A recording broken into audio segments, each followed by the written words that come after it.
Teague. Why the fuck is Jeff Teague playing in the NBA Finals, man? No disrespect to Jeff Teague, but why the fuck is Jeff Teague playing in the finals? I don't know why he like Jeff Teague out there. I guess because he matched up good with Chris Paul and he ain't scared. That's a big shot. Who's that, Cam? Yeah. Cam was playing. Big Cam. Big campaign on his campaign. Well, not that not campaign. That was Cam Johnson. Oh, yeah. Campaign sitting on the bench right now where he belongs. What are you doing, Drew? What is Drew doing? Oh, my gosh. Mm-hmm.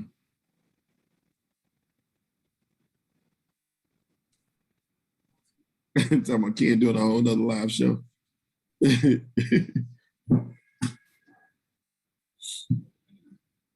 I don't understand Drew, man. I don't understand Drew.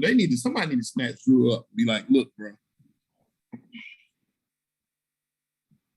I mean, he got in the lane with that one though. He got a layup. Well, he turned the ball over actually, and he caught a break, and then Connaughton passed it back to him and got him the layup. Oh, he restarted it. Yeah, I'm looking right now. Let's check it out though, man. Fuck we. Oh, man.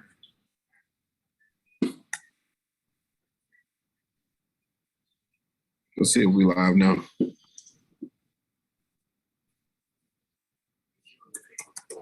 I don't got my photo Chevy. In this game, I'm still heavy. Hey, can y'all hear us now? Rather be you in a GGA if you still let me. Okay, we live now. Yeah, we're good. Rather be your NIGG. Appreciate you, Brandon Luciano and Static Kit 9. Appreciate y'all for joining us on this new channel. If y'all could do us a favor, please, and hit that like button. Also, if you have time, call one of your friends and tell them to jump on with us, man. We'd appreciate the support. That would do us a world of good.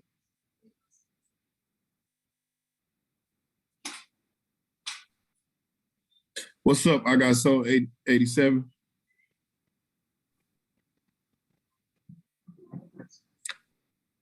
What's up, Brandon? What's up, Terrence? What's up, Relica? Hey to my daughter, Jada, my son, Cameron. I think they both listening.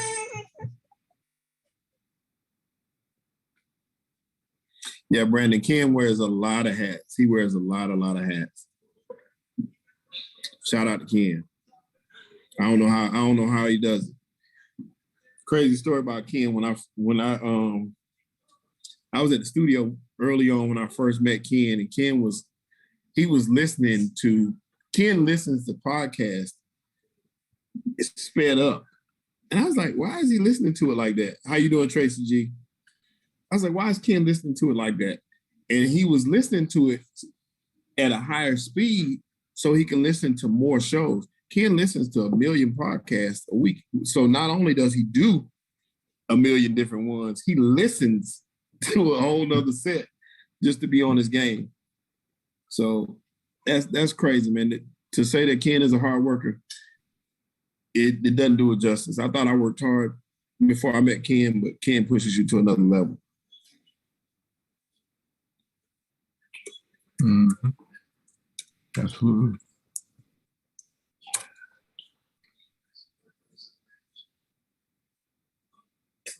KB 101 is the first quarter was pretty decent. The Suns came out. Looks like Booker came out. I didn't get to see it all. I ain't even finna lie because I was trying to get adjusted.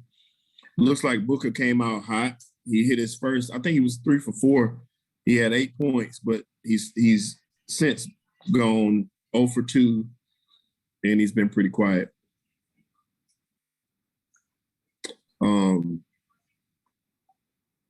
But they've held serve. What did Giannis do in the first quarter? Giannis had 4 in the first quarter, which is crazy.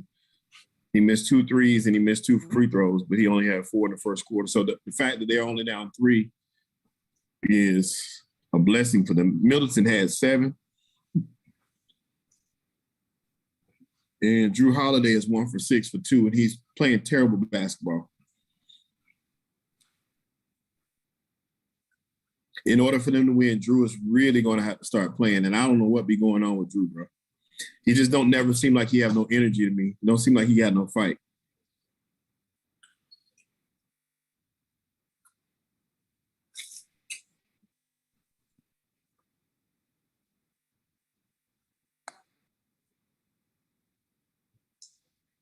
Yes, Banker Luke, man. Drew is missing point blank layups, and even the one he just made was like, it was a weird shot. He just don't seem like he right.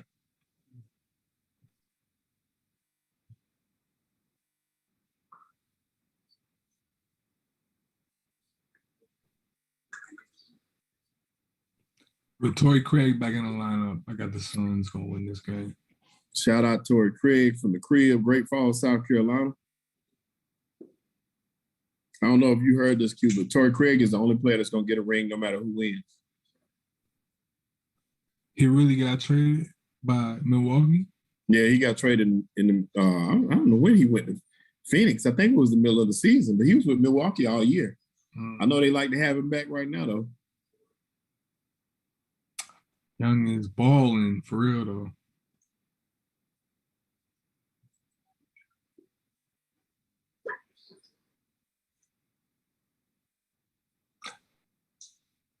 Allow me to introduce first. I could barely get it done. Come on now. Oh, nice, Middleton. Well, Middleton want to play, man. You get, like I said, there's two different players, man. There's sometimes when he looks like an all-star second player, but sometimes he looks like trash. He like a hyper version of James Worthy. Like on some like when James ain't not talking about games, not talking about the games at all, but just in terms of mentality, like James have his moments in the regular season where he didn't really want to score too much. Right. He was like, I don't want to do this, or go through shooting slumps or whatever. But when it was the playoffs, man, you already know big game James. So it's like I think he's just like a mega version of that to the highest degree, man. It's just like, damn, man, pick a side. It's not even like even between. It's just like 80-20. Yeah. Yeah, he should. It's crazy to me. Like I said, if I was him, if I was his teammates or his coaches, I'd be like, look, we need a more consistent performance from you. You got to be this. I don't understand why, especially in the playoffs. You have to be the same every night. You got to give us a consistent performance nightly.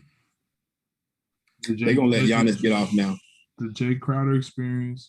They're gonna let Giannis get off. I'm trying to tell y'all. Yeah, Mr. T, that's a good comparison. He's a KD light sometimes. He really is because he looks really long and he's scoring any kind of way he wants to. Bobby Portis needs to go sit down now because I don't know what he's doing right now. Sit Bobby Portis down because he chill vibes. FIFO is hiding out. Man. Promise though.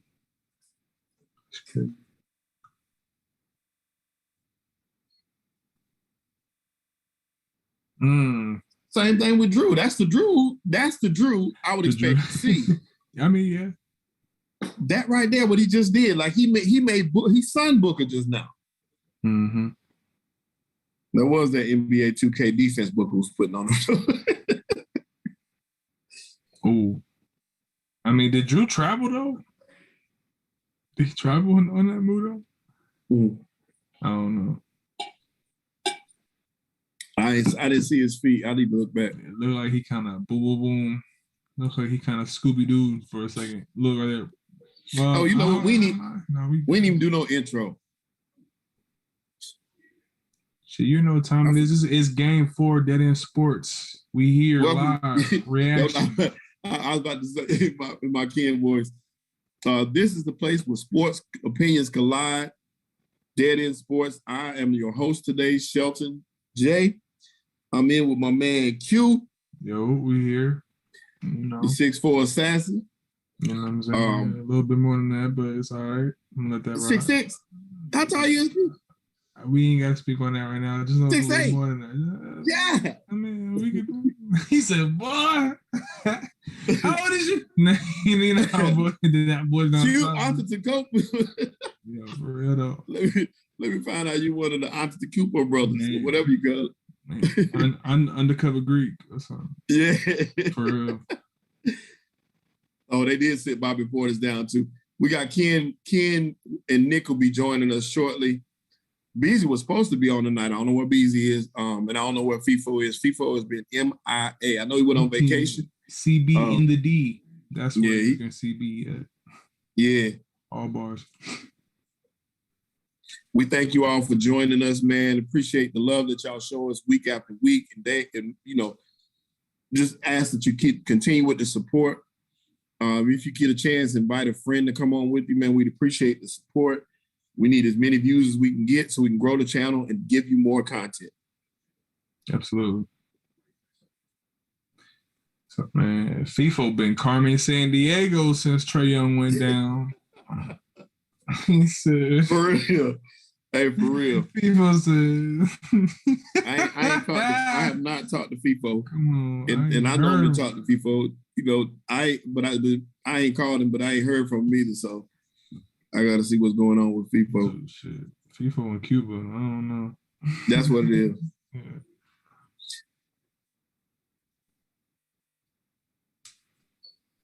Good foul. Yeah, it was time. It was time to sit Bobby Portis down. Lopez needs to suck it up and just play big minutes tonight.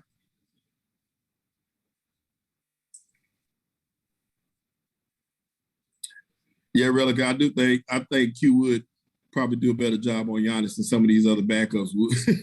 I know for a fact I could get some minutes over DiVincenzo. I can get like 3 of his minutes. Give me like 5 of his minutes. Let me see what I can do. I had to train for like a good like 6 months. You know what I mean? So we'll see. The dream continues. I'm young enough still. As long as I'm not like around 29, I'm still good. Hey, I promise y'all one thing in the chat. I'm telling y'all right now, as soon as FIFO gets back on, the first question I'm going to ask him is about Giannis. FIFO has been hanging out with Tupac, Waldo, Jimmy Hoffa. You know what I mean? Nigga from Dallas who got shot, JR. We don't even know we ain't seen him. We ain't seen him. Man, the Zodiac killer, like we don't know where yet. People are working with the point guards with Team USA right now. He putting together world class losing playlists right now. God damn. Oh man, is that what we own? Hey man, speaking of Team USA, Q, what you think about that team in those games that they played this past week? It's a product of the NBA taking defense out of the game. Go look. I'd probably say since like 2019. I'd probably say since that Raptors ring. More likely the year before when KD just demolished the Cavs. But look at that 2018 and beyond, right? And compare it to the finals and the NBA games we were seeing prior to in those years. It's completely different eras. Obviously, the game evolves. That's not what I'm saying. But regulation and what you allow to fester in the culture of your product and allow to fester in the play, it says a lot for when guys in the Nigerian team and the Australian team are playing strong to go to the basket. They're playing strong to rebound. They're playing, genuine good faith, shot attempts is what they're going for. They don't train to get fouled. They train to make their free throws, obviously, but they're not trained to get fouled. And their regulators and their referees in their countries and their international play, they don't reward that shit. Sorry, they don't reward that play. So when you see guys talking about Dame staring at the referee like, bro, he fouled. Dude, go to the cup with conviction or don't go at all. Because I'm not gonna reward, a Grammy and I'm not gonna reward an Emmy and an Oscar worthy performance. I'm gonna reward an ESPY worthy performance. Meaning, how did you really play? Right. So it's like, as a referee, I'm not mad at these refs. I think they need to implement a little bit more of this intermediate type of defense that we're seeing in international play, because they ain't out there getting hacked.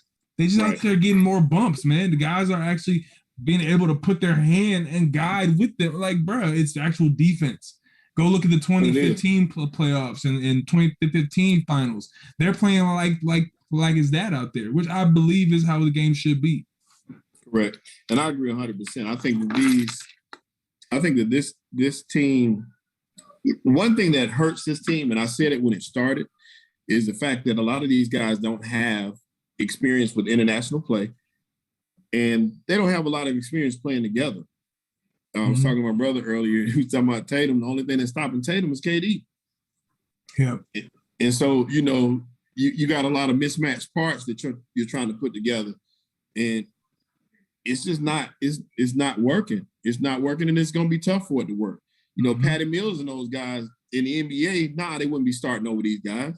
But in international play, he plays well with his teammates. Those guys have played together before. They know what it's like to compete on that level. So they do it with ease.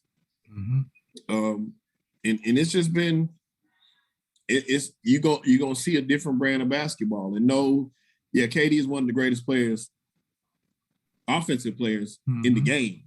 Period. And a lot of these role player guys are fresher. Let's also be real. So I'm not trying to have to be fair. So you look at KD guy, like, first of all, it's so wild to me. This man is coming off a torn Achilles.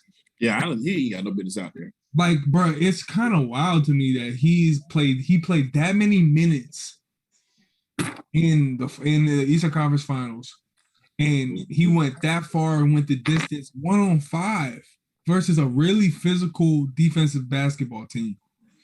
And then you go, 2-3 weeks later, a whole month later, if 2.5 weeks later, you're already back in USA camp.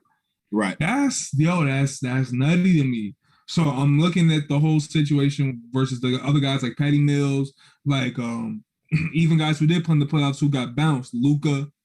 They need to keep playing. They need to play themselves in shape, or because this is their offseason workout at this point, because they don't get a lot of rep in game situations. So this is the perfect time for guys like that to get this shit off. You know what I mean? Right. And I also think that yes, Ben Simmons should have played for Australia. He should have, Brandon. But I think that these guys too, you got to think about it. These guys were in contention for championships. They weren't just playing in the NBA on losing teams like a KD.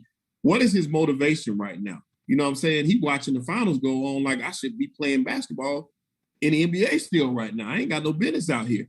So it's kind of hard to be motivated playing against a no-name player that you may have never heard of, as opposed to being in the finals right now playing against Chris Paul and the Suns on the big stage. So that's consolation basketball for them right now. And once again, the fact that they haven't played much together, the fact that they are mismatched parts, and like you said, that there's only a couple of defenders on that team. You got Bam and you got Draymond, but even them, they're opportunist defenders. They're not, you really don't have elite defenders in the U.S. like that.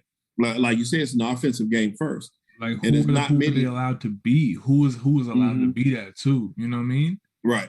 Like, who's allowed to be the elite defense? Like, bro, they keep telling me Rudy Gobert is the greatest defender we've seen since Wilt Chamberlain. And every playoffs, he gets played off the floor. Yes. Ben Simmons, right? Ben Simmons is a great defender. Every playoffs, he gets played off the floor. Correct. Or played out of the flow of both sides of basketball. So to me, I value defenders who also can contribute a little bit on offense, because y'all don't understand in energy expenditure and athletics. You know what I mean? Like, energy expenditure, how much does it take for me to do both sides of this stuff? Because this junk is hard to be able to give you 12 to 8 points with 6 rebounds, 5 rebounds, but also be a lockup. Like, that's what they need to bring back into the game, so guys like that are more valued. I'm not trying to hear that. You Team USA is discombobulated like what Popovich is talking about. No, you're getting out coached. That's it. 110%. Do you think Ben should have played for Australia? Absolutely. Hell yeah. Well, first of all, he needs to be in the gym. Number one, he needs to be in the gym because, I'm around young hoopers all the time, and they're in the gym every single day. I'm in the gym with them every single day. Athletics, dumbbell training, all kind of shit. You know what I mean? I'm assisting with guys, watching guys do their thing. And I'm seeing the dedication. I've been seeing it for like the last 7 months. I've been in, this local center. And, bruh, the dedication. And when I know Ben Simmons is not doing what these kids are doing, working with their shot doctors every day, it makes me really embarrassed for him. Correct. Because I understand that you might have things you're going through about everyone, right? Everyone, blah, blah, blah, blah, right? No one wants to really hear that at this juncture. So right. you need to either be in the gym or you need to be putting in that work with the team Australia and fine-tuning your game. Because LaMelo Ball made his bread in the Australian League. Yes. So it's showing that those guys are just as freaking good as the USA guys. Obviously, Team Nigeria is just as good as the USA guys. So you need to be getting run and rep everywhere if you're really serious. And that's why the Sixers have put his ass on the block because he wants to be a Jenner. And it's cool, dude. If you want to be that, respect. If you want to just ball, you want to get your millions. I ain't mad at a worker who, just want to get paid on the clock. Whatever, bro. Do your thing. But don't tell me about this. I'm committed to excellence in the interviews. Right. I know you gotta say that stuff, but be real in your interviews. Don't be with your chest behind the scenes when fans posting videos and I'm working on my shot with random bums in LA Fitness. Right. Me, you got me defending Ben Simmons in the video and shit. Right. And then everyone's like, oh shit, damn, Ben, he ain't doing nothing. He hooping with me. Oh, that's cute. Like bro, that's me. Like, don't give him that. I'm sorry, I was guilty of that too. I saw that video when he hit that 3 last summer and jumped out of my seat because I was excited. Man, are you dumb? Like, come on, bro. Like, I was wrong. Being excited about that. Like, I was. Like, I was definitely excited about being shooting them free throws. I mean, them 3-pointers. But what do you think the over/under is? He'll be back in Philly next year. You think he'll be in LA with the Lakers? That was a good layup. I think he'll be with the Lakers. I think he's either going to Sacramento or I think we can probably get Bradley Beal. I actually do believe that that's going to track soon. I think that we can get him. I think it's possible. Let me say that. I don't think it's going to happen. I think that those are the two possibilities this summer. Rating it out of 100% certainty he's coming back. I'm 30% certain he's coming back. I'm 30% certain he's coming back. The 70% that makes me think, oh, he's gone. It's just the turnaround that we saw when Clutch put out their preemptive strike saying like, yo, we are committed, but we just want to be known that if Ben for, certain would want to leave this situation, then henceforth all this good language, you know what I mean? And then for that to just be the flip in just a week or two to be like the Sixers have opened up trade talks. To me, that seems like a stalemate has been met or a bridge has been burned or they can't reach him probably in the summertime. But guys do that. Yeah, like people have got to know, like, for me and Sheldon who both been around the game, no guys in the game, no guys who've been part of the game, greats in the game, or are building young careers in the game in the atmosphere. In the apparatus of that is basketball for professionals and, young guys and young kids. You meet, a whole bunch of personality types. You meet the guy who thinks that he's better than he is. You meet the kid who doesn't know he's not that great, but is so freaking good. You just need to get him in the right situation. You meet guys who, are middle of the pack, but are working to get better, and you can respect that. There's only so many mentalities that you meet that work in team and cooperation, right? But if you have a person who is on your team who is supposed to be a part of your organization and part of anything in life, and their mindset is just, I'm not going to do anything, but I'm going to raise our floor together. Then you have to call that person insane because if you're not doing anything to raise this floor for us, nothing materially is being done by you, nothing physically is being put in by you, no work is being put in by you to make this happen, then you either take me for a fool or you are insane, because that is not going to happen. And we've seen Ben Simmons be on this track for 4 years. I've said this for 4 off seasons. We ain't even talking about the finals, but there's some great basketball being played right now. But for real though, I think that that's the team that Ben Simmons would really need to go to is probably Phoenix in a couple years. I think that he should keep his options open and go play with Book once CP rides off in the sunset. That'd be nice. I think that's where he needs to be. That'd be nice because you got shooters all around him. He's good at getting the ball where it needs to be. Yeah, that would be a good look. Yeah, and you could take the pressure off Book by having him guard whoever the toughest player on that team is. Especially if Aiden is the guy. So you could you got Aiden inside. You have Book shooting. You got one of those two, either Bridges or Cam Johnson is going to get that spot. That's a killer lineup. That's a killer lineup. Whoever you can add at the 4, yeah, absolutely. Or like I've been saying, or maybe Chicago. If Levine just wants out so bad, deadline. Deadline might come up. The chat brings up good points. So I don't want to just be a purist in this and think that it's got to be a move this summer. I'm not of that thinking at all. I'm always of the mindset of perhaps GMs hold on the cards for reasons that we don't know. But I also have to trust my own mind and my own discernment. And when a trend or, somebody's MO has become apparent as a GM, it's kind of like Presti. Presti's going to take picks. So your expectations of what to come from that and to come from this trend, you can kind of, infer from the future what's going to happen. With this right now with Daryl Morey, I know that he's a trader, not like a traitor, but he's a trader. A trader by nature. Trader Daryl. You know what I mean? So for him to be that guy, I'm gonna infer in the future that a trade is going to be made. He's going to make the trade. It's just I don't know if it's going to be right now. It's going to be this summer. Is it going to be in December? Is it going to be next summer? Because I'm not mad if they go get some marginal talent, maybe go get like a Tim Hardaway Jr. to bring in here, trade Tobias Harris for 2 great pieces or whatever somewhere. And then we run it back and because he's holding on to, Levine, who said he's going to give it 1 more year. Bill going to give it 1 more year in Washington. And in the summertime, it's on because guys know that information. So if he's on that type of tip, I could see that being the thing,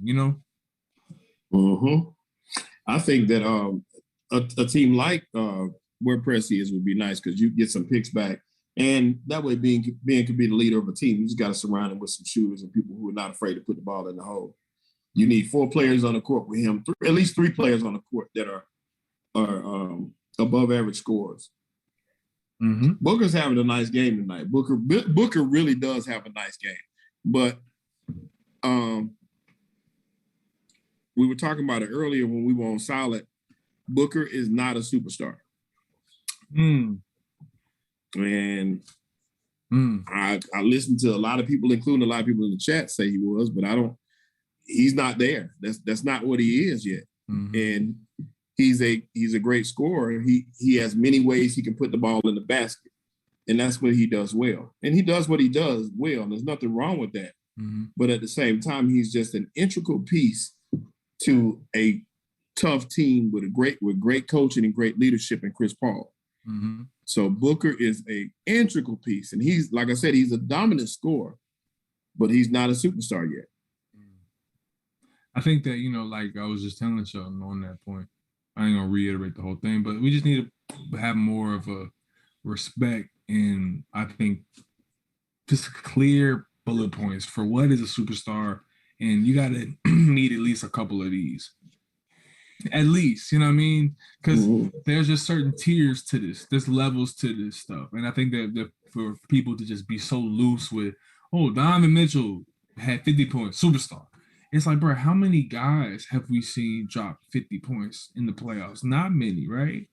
But when it comes to the overall, like, just the road that they're on, the success, the accolades, does it really do for their legacy like people think it's doing for them when they haven't produced a win in large leverage, big leverage situations? They've blown these leads. Other guys get these same misqualifications. I just think that, we can obviously argue and have opinions, everyone has their own, but I'm just more of the opinion that I look at superstar as being a consistent thing. I think that you can have superstar years. I think it's possible that that's a thing, but that has to be judged retroactively, or while you're in the midst of the being sustained. But the guys have the sustained play for me to you'll be like, oh, he's a superstar. Booker is, he's at least blossoming before our very eyes. Trae Young blossomed before our very eyes, and it was a beautiful thing to see, and it's great to see this. But y'all gotta chill. Like, we don't gotta do this every time. It has to be able to have some level of story writing. Let's not just skip to the end of the page right now. And then he became a superstar. It's like, damn. Like, dog, how can we write this book a little bit slower? Like, yo, Booker had to go through Milwaukee. And the context of that year was Kevin Durant was basically hurt. Kyrie was hurt. James Harden was hurt. LeBron was hurt. AD. Let's get to the context of that story. And then let's make him repeat this in the land of the Sharks again. Thank you. That's when it's time to use that. They talked about that on the previous episode, saying, should it be an asterisk? No, there's no asterisk. If you win it like that, it's different. But to crown someone a superstar without having to face all these challenges, you can't do that. Now, you can be a champion without that. But to be a superstar, you have to go through some stuff.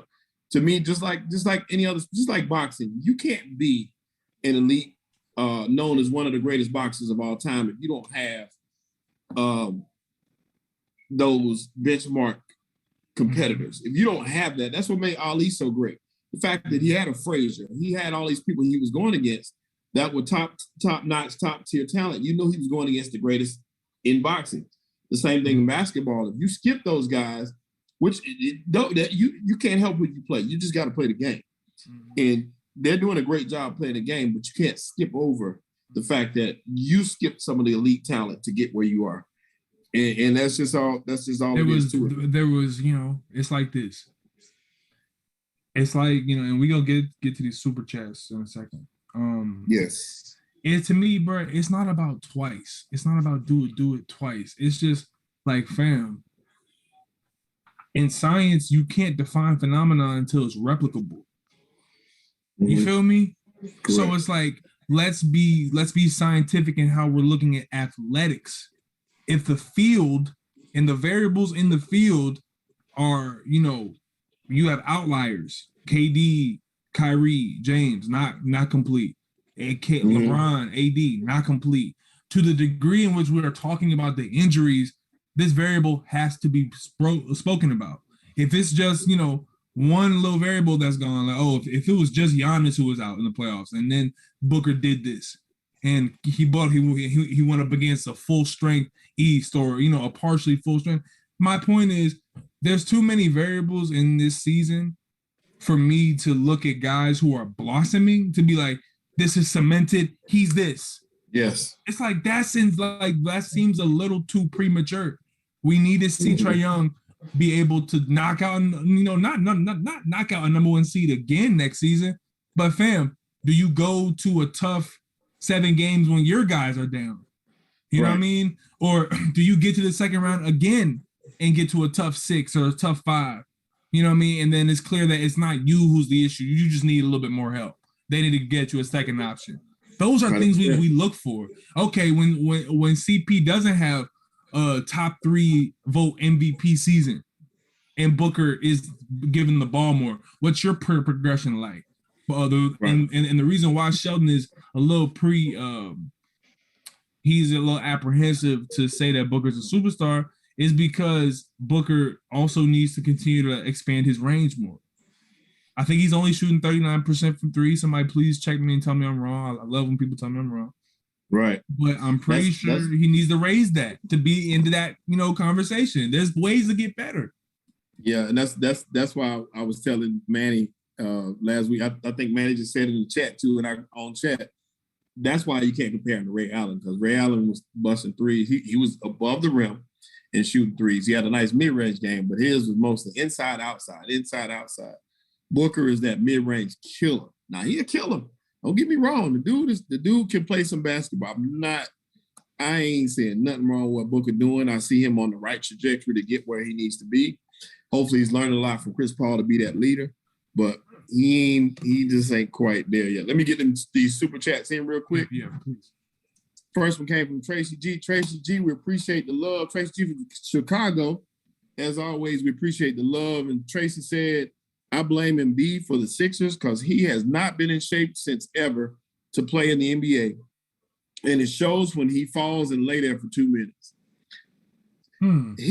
This was his. Well, first of all, number one, I understand why people would have that. But number two, I disagree because, in no disrespect, is it's a solid opinion to make that conclusion because you see it so often. And Embiid, man, he's always up the floor. You feel me? I got you.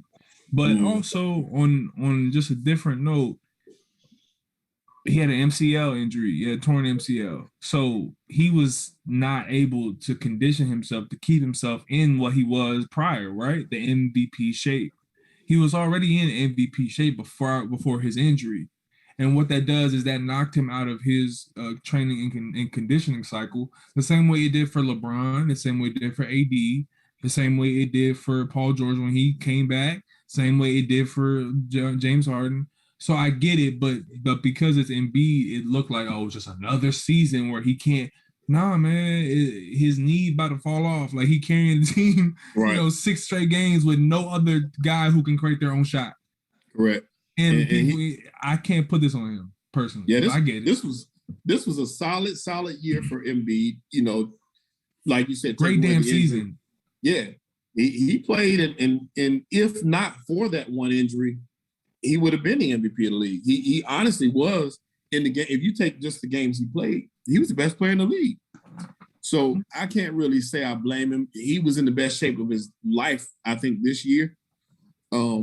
He came in with a different focus and he looked better. This had been any other year, I would have agreed with you, but this year I think Embiid did what he was supposed to do. I think it was more on Ben Simmons in the fact that, and the whole organization for not putting more pressure on Ben to step up and do what a leader is supposed to do. They should have been putting pressure on him this whole time and not just the glaring weakness in the playoffs. This should have been known all along. Even though they had success in, or a top seed, it still should have been known that they had work to do. So I can't really say much about Joel Embiid this year. The next super chat was from Drink More Water. Drink More Water, what's happening? What's happening? I saw you ask early when everybody was coming. They should be coming after the episode is over. I think they're going to make it in time. I'm not sure. If not, then you'll see them next week. But Drink More Water said, thoughts on Kawhi Leonard's ACL injury? I'll give you Ken's answer. What Ken said earlier in the chat, he thought it was kind of messed up. And he was saying that which I agreed to what he was saying as well, just so you know. He said that the Clippers should have to answer to that because why wasn't it known and why wasn't it public that he had this ACL injury? I'm sure they knew this whole time. So that was not a good look for the league. It wasn't a good look for the NBA. Definitely wasn't a good look for the Clippers. And it made him look like, to me, it made him look bad. And it felt bad to me because I'm like, man, get out there. You know what I'm saying? And if you messed up like that, you ain't got no business out there. But that should have been known. And yeah, that's not a good look for the Clippers. It's not a good look for him. It's not a good look for the league. So yeah, that's my thoughts on that. I wasn't happy about that. I wish I had known that going in. On me. And it would have just, in full disclosure, just like anything else. Why not? Why not let it be known that that's the problem? I just, if I'm Kawhi, man, I just take it easy, man. Because you know what? I've been speaking on this in real time with y'all. I've been covering it in real time with y'all. These are not just cute speaking. Like I have my friends and close people, who are in the industry, who cover sports, people who are connected through G League, through high school sports, to all the way to the NBA. So when I'm giving y'all opinions, this is just kind of an amalgamation of their analysis and my discernment and just what I'm reading and what I can see from the game and just experience playing, experience hooping still, doing my thing, as a casual, washed up, your rec guy, you know what I mean, trying to help kids and shit. So when I look at it from that perspective, Kawhi is trying to at this point prolong his career. You know what I mean? Mm-hmm. Guys, once they've been playing for so long, they start to get into a point where they have the money or they don't have the money, right? Now it's just a matter of what is my objective? Do I go for the big bag or do I have another two bags waiting on me if I play this correctly? Got to play it like chess. So Kawhi Leonard, in my opinion, should just take this as easy as possible. Don't make this hard. If you want to leave the Clippers, go ahead and leave because you're gonna do what you're gonna do anyway. Right. But just tell the team, like, look, you cross me, I'm really going. Like, I'm not doing this anymore. You know what I mean? Like, I'm not like, these medical staff people. I'm always riding with the players. I don't ever believe medical staff, and that's why black folk got a fear of hospitals for a reason. Because we don't trust them folk, and I don't trust medical staff people either. And because they be lying to us because their directive and incentive is to make the product go back as quick as possible, to get recovered as quick as possible. Yeah, they probably sell it to the player when they sign the star. Hey, we have a great medical staff that treats you like blah, blah, blah. Nick, you just a prop. Get back on the field, get back on the court as quick as possible. Get back in the diamond as quick as possible. So I think Kawhi is not a victim of some special, like we're targeting Kawhi Leonard, but I think that it speaks to the larger structural issue of how these players are just seen as stocks. It's just kind of like it's don't worry about it, Kawhi. It's not that bad. When it's like, no, give me the full dope. As people used to say, give me the straight dope, as people used to say. But instead, you have these teams who are so shady and so double speaking that they came and tell you, yeah, you have a torn ACL, dude. Right. It's partial though. Here's the recovery time. Instead, you have guys who go, you have owners and you have medical staffs who don't have that, incentive to actually take care of the guy. They just want to get you on the court as back as possible. Yeah.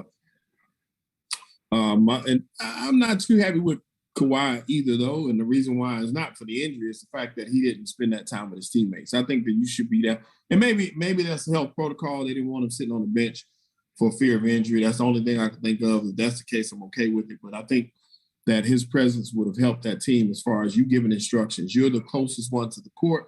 You are a leader of that team. You being closer would have helped them, I think.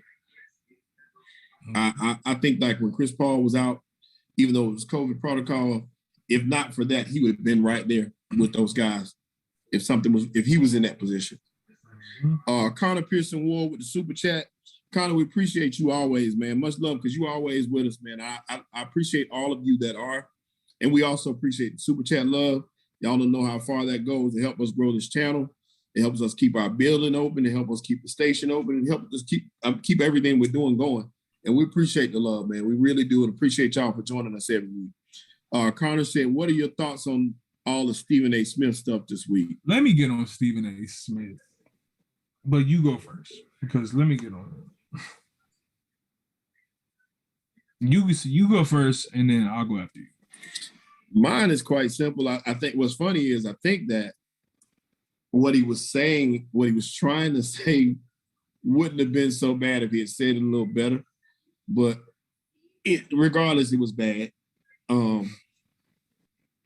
It just goes to show you really got to be careful with what you say out here, and you got to if you're working for a network, you do. Fortunately, we can do what we want to do here, but it just wasn't a good look, man. You just need to be quiet sometimes. You know what I'm saying? He just really need to be quiet sometimes. Look, man, Stephen A. Smith needs to stop being so whoo, child. Let me say it like this. Let me say it like this. Stephen A. Smith needs to figure out who he want to be.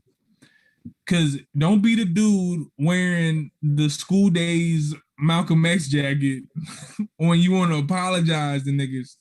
But when it's, you know, any other time when a black issue come up, it's I don't care what black people say. I don't care what it is. It's like, all right, that's who you are today. And then that's who you're gonna be in a month when it's cool, right? So you see all the quote unquote Asian hate crime bills and whatnot, right? And you don't even think, you know, let me just chill. Let me not even shake the table like this. Because number one, it's just ignorant. But then number two, as a company, man, you don't think let me not put my employer in this place. You know, since you want to be a company man so bad, but then on any other day is, man, I'm bigger than this job. I'm a real black man. I don't believe none of this. Like everything is just a matter of whatever these people need to be for a take. I don't think that they have a political ideology. I don't think that any of them read or have any sense of the world and history or nothing. I think that they're just there to say and get the reactions. Like, bro, like Max Kellerman sat up and said Kawhi Leonard was a better player than Kobe Bryant. You know what I mean? A better clutch player than Kobe Bryant. So what is this? So that shows you the business model and what incentivizes people's paychecks up there is get up there and be a lunatic. Get up there and be a dickhead on camera and disrespect your motherland. You freaking like weirdo. Like are y'all, bruh?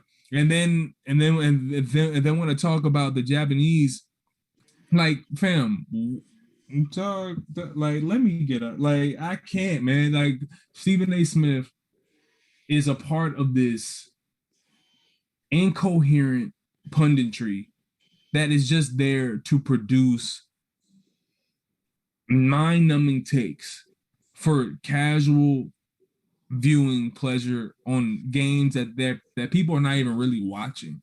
They're just judging from the lens of their favorite commentators. These people are more reality stars than their actual and you know, it's not analysis.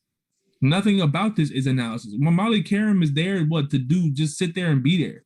Like what do they bring that? Like, why is Keyshawn Johnson talking about basketball? Yeah, that's weird. You feel what I'm saying? Like, what is this? Thing. That's a weird thing to me, and it don't never feel right. It really don't feel like he understand what he even talking about. So I get it. Like, what the hell are we talking about, man? It's just like, I don't know, man. It's just like I have so many thoughts on it. All I know is I need Stephen A. Smith. Is it Uchiwali or is it one mic? Simple.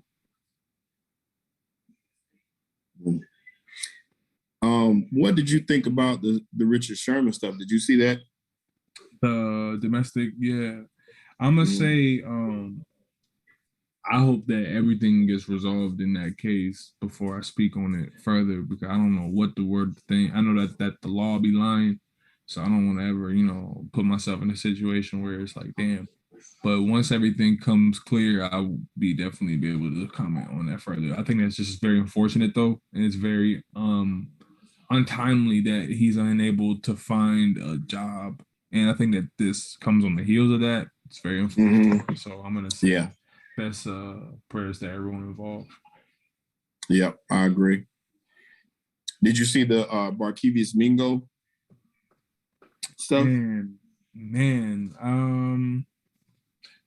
the indecent, yeah, like once again, that's just very unfortunate. You know, I don't condone any, you know, harm being done to innocents, especially children. Like it's on site for all that. But when it comes to, you know, Barkevious Mingo and that, once again, I got to get the details further. But I do know that what's being alleged is very nasty and unacceptable. Yeah, that's a tough spot to be in, and I don't know, you know, when his lawyer's coming out and saying, like you said, I agree with you. It's very, very, it's too soon to comment on any of that stuff without knowing the facts and details. But I try to figure out stuff like that. Like, how do you go back and prove something that happened 2 years ago, and how do you go back and disprove something that happened? What was 3 years ago? Right. It's really tough to do that. You know, I don't understand how what you can really do about it at this point. Like, you know what I'm saying? Unless it's some hard evidence. So I don't know, man. It's just one of those things where I'm sure that once litigation is through, we'll have a clearer answer. More people will reveal their truths, hopefully. So we're gonna see, man. I don't. It's kind of hard for me to speak on stuff like that because I don't want guys to get, opinions and worldviews from things that haven't been hashed out completely. I get it. Now, on another note, the second half is starting now. Before we get into that, it appears that Willie Green. Let me see if I see it on here because this is something I heard earlier today that he's a leading candidate for the Washington Wizards job. Also, you got Phil Handy was also a part of that lineup. Phil Handy from the Los Angeles Lakers. He was recently on Matt Barnes and Steven Jackson's podcast, All the Smoke. And he's an assistant and skills coach with the LA Lakers. And he also helped the Raptors and the Cleveland Cavaliers on their run. So the reason why I said that is because people need to look that up. He's one of the best in the business too. Great episode. Check him out. And he's also up for the Washington job. He's really good at what he does. Crowder is doing his thing. I did not know he was up for a head coaching job, but I would love him to be in DC. I think he would develop Bradley Beal. Even Bradley Beal would love him. Yeah, I get it too, and I agree with you 100%. I didn't even really know he was even mentioned for that job. But shout out to Phil Handy more. Well, either way, we can't lose because they're both black. That's what I was gonna say, man. This has been crazy this summer in the hiring. Because who was the guy for the other job? Is somebody else? Oh, I know you're talking about. You're talking about in Dallas, the brother in Dallas who got it. Yeah, congratulations to him. I know Lucas said that he was a great coach and he can definitely do the job. So that's and this was before he got hired. So that's what's up. Booker's doing this thing right now. He's getting into a rhythm and he's getting to that left elbow exactly where he wants to be. Right. That's his third foul, I think, right there. Yeah. The Pelicans are going to hire Willie Green. Evidently, they're about to reach a deal. Who is it with the Wizards job then? It's another person with the Wizards job. I'm sorry. No. Do y'all know who it is with the Washington Wizards? Let me see who it is because I can't remember. But I just know it's crazy that all these jobs, except for one, who was it? I forgot who it was. There's 3 candidates and all of them are black. Man, there might need to be another job open. Yeah, Unseld. It's Wes Unseld Jr., Darvin Ham, and Charles Lee. Charles Lee, I thought was going to get the Pelicans job, but all 3 of them are finalists for the Wizards job, and all 3 are black. And that is just the craziest thing to me. The fact that all these jobs, except for the Indiana Pacers, were filled by African Americans, and that's how many jobs was that? I don't even remember how many jobs it was open, 6 or 7. Mm-hmm. But all of them were filled by black coaches, except for Indiana Pacers, who hired Rick Carlisle. That's a huge shout out, and this is huge for the league, and it's huge for our culture.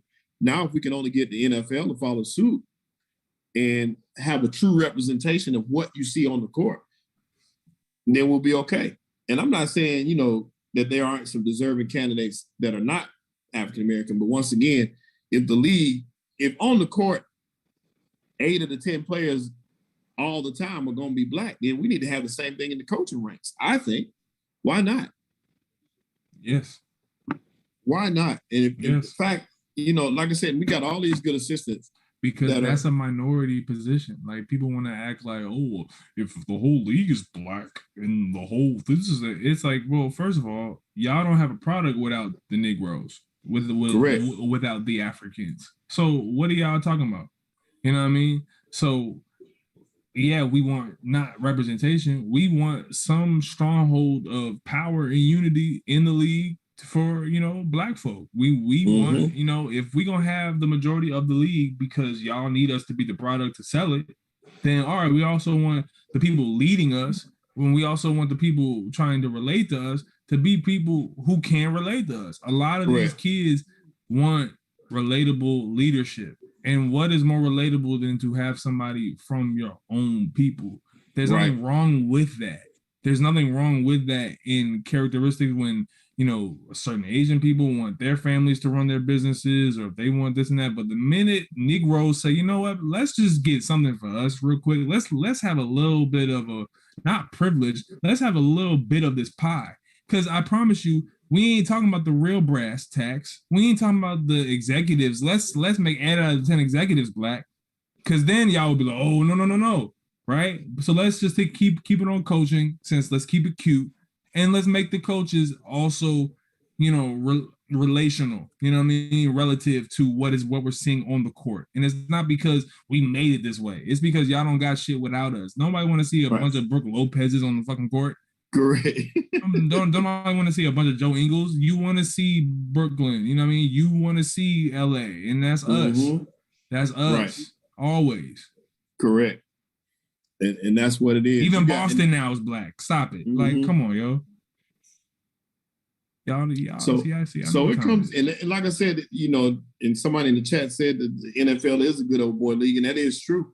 But it's gonna come to pass where they're gonna have to do it there too. They're gonna eventually have to start giving these young brothers some shots, because there's no way you can tell me that there's no qualified young black coaches that are priming to step into this spotlight. If I was a former player, that would be what I would be looking to do. I would have my hands in these meetings and try to do more. If I wanted, you know, for a career post-football, I would be looking to be a coach. And I think that at some point, they got to start getting their just due as well. Because, you know, sports is becoming such a larger infrastructure. You know what I mean? It's such like professional sports, an organization is becoming such a large employer of people now, where you have cities that are entirely dependent on what is this revenue. We need this so we can make this thing in our budget, right? There are guys who say we need this amount of people to come in on tourism, blah, blah, blah, blah, blah, right? This is economics. I want people who watch us, don't just watch us to be like, oh, these five, no, we ain't doing that. I want y'all to also have two layers to the game, where we have one side that's like, yo, let's just keep it cute. You know what I mean? It's funny. It's good stuff. And it's just good to watch the game and have our opinion. But then let's have also the larger context too, where we know where we fit in this picture. Don't ever get it messed up. Don't ever get it confused and thinking that, oh, we got, real power in this league. We have a little crumb of power that some of them use when it's time for them to get what they want. But in terms of us getting the power that we need in the coaching, the power that we need in the assistants, from every sport, but especially in the NFL, if we're going to stay there, NFL needs a whole renaissance. If we just going to talk within the confines of hiring, it needs more than that. Damn, it needs a revolution. For real. Yeah. It's like, bro, Mike Tomlin is the only one? Like, come on, man. That's crazy. That's crazy to me. It just doesn't make sense to me with so many players that come through. And these are smart players that are playing these positions with brilliant minds, but they aren't getting the love. So I just don't see it. And just like you said, if I was a player, right? If I was doing that. Well, the thing is, though, is that it's even more possible now because of what I was saying, that you don't have to spend, every waking hour with your players. There's so many assistant guys, skills trainer guys, players who went to Western Bumbleseed University in, Missouri somewhere, where you like, man, how did you become a skills coach? I just kind of honed in on it and got those guys make it all the way up to college, and they make it all the way to international, skills training, and they get a big break. Those guys are waiting out there who can come in and assist these first-time head coaches. Everyone is so scared to give the keys to the vehicle to a black coach, like they gonna wreck it, as if Adam Gase and as if Stan Van Gundy, like y'all keep giving these names, bro. If one more coach get fired and I don't see Mike D'Antoni's name come across ESPN for who's interested, I promise you I will sleep like a baby. The same way I still do now when they want to push him like he's some amazing coach. Like it's just like, bro, y'all kill Doc Rivers for the same stuff Mike D'Antoni does. Right. And you know what I mean, not to not to get into that conversation, but it just shows you give guys a chance. Like if y'all have this much infrastructure, go searching for the talent. Where is maybe perhaps your scouting department is not as good as you think it is, or you don't have one that's looking at all. You know what I mean? Right. For real, that's what a lot of teams are. Mm-hmm. And Chris Paul is having. He's doing his thing, but he's I'm sorry, not doing his thing. He's trying to get into his rhythm, but he's got 2 points. And what's crazy is once again that just shows you the strength of this coach and the strength of this team. They're winning this game. You know what I'm saying? Mm-hmm. He's got these guys playing at a superior level, and I really appreciate what the Phoenix Suns are doing. Shout out to James Jones and shout out to Monty Williams. Yeah. There's real stuff happening right now. I think there's a conversation happening in the chat. If I had to list my superstars, man, I've been saying, if I'm gonna list my superstars, I'm saying LeBron James, I'm saying KD, I'm saying James Harden, I'm saying Dame, I'm saying Kyrie. I don't know if I count Kyrie no more. I gotta count him because he kills when he's there, man. But he's just not there a lot. But when he's he's there. That's my problem, is the fact that he hasn't been there. I mean, now he's one of the best players in the league. It's just not it's consistent when he's there. It's just not sustainable. It's just not. It's like he's like a supernova. It's like he gonna burn bright for a little bit and then he's just gone. You know what I mean? But it's like when he's there, it's like, wow. And that's why I got to put him there, because I would be a fool to look at that on the court when he active and be like, well, do it for, because when he does it every year, I'm like, all right, well, it's just a health thing then. You know what I mean? Kind of like Tracy. But y'all, he did miss Luka and Steph. Because Luka and Steph are definitely on that list. No, I haven't. He wasn't finished. I wasn't finished. Luka, Steph for sure. Embiid is on that for me, and then I'll probably say Giannis. So what is that, like 8 now? And then I'll probably give me one more. Well, Luka, I don't think Luka's a superstar, so let me take him off. I think I. What about Chris Paul? I can't say that, but I can say that he is. I think is it possible to see, perhaps we are in the time where it's possible to be an MVP candidate and not be a superstar. Perhaps it's possible now.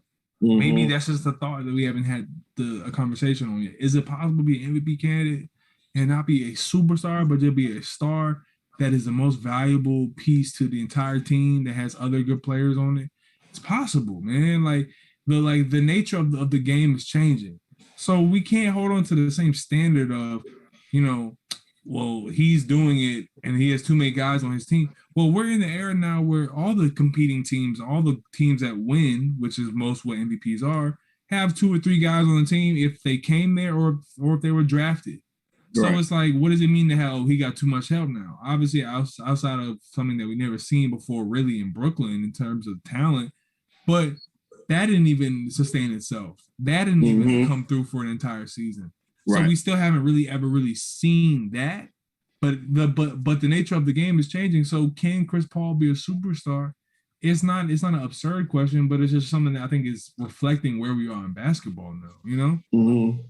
It is, and to answer your question, Marley, no, he's not playing well in this game at all. But I look at his entire body of work, the way he elevates teams and makes the players around him better. That's the only reason I would question it. I'm not going to say for sure, but he makes everybody around him better.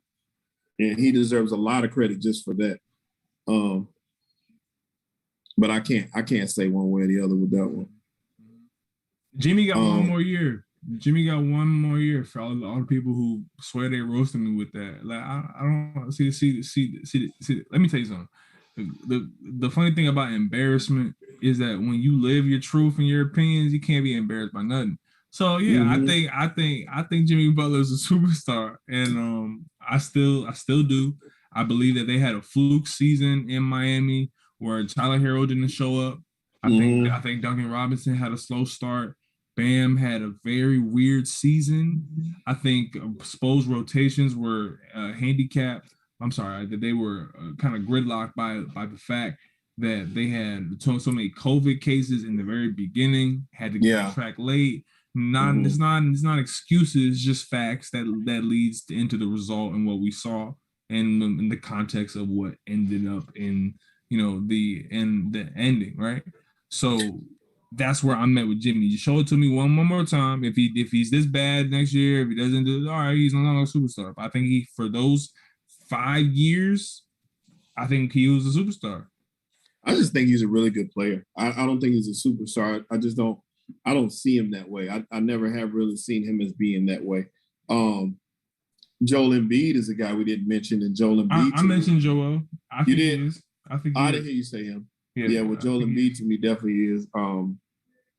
Who else was I thinking about? It was one other player that we had. Neither one of us mentioned that I was thinking, and I was going to ask you about. Dang, I can't think who it is now. I'll probably say Kawhi. Yeah, when healthy. That's what I was going to ask you about. Kawhi when healthy. I'll put him there. He showed me a lot, but dude, it's looking like Brandon Roy to me, man. Trying to knock on wood or something, but it's like, fam, it's hard for me to not look at this and what's unfolding with him and not see knees collapsing right in front of our eyes. It's like, dude, all he did was bump Joe Ingles. He didn't even dunk.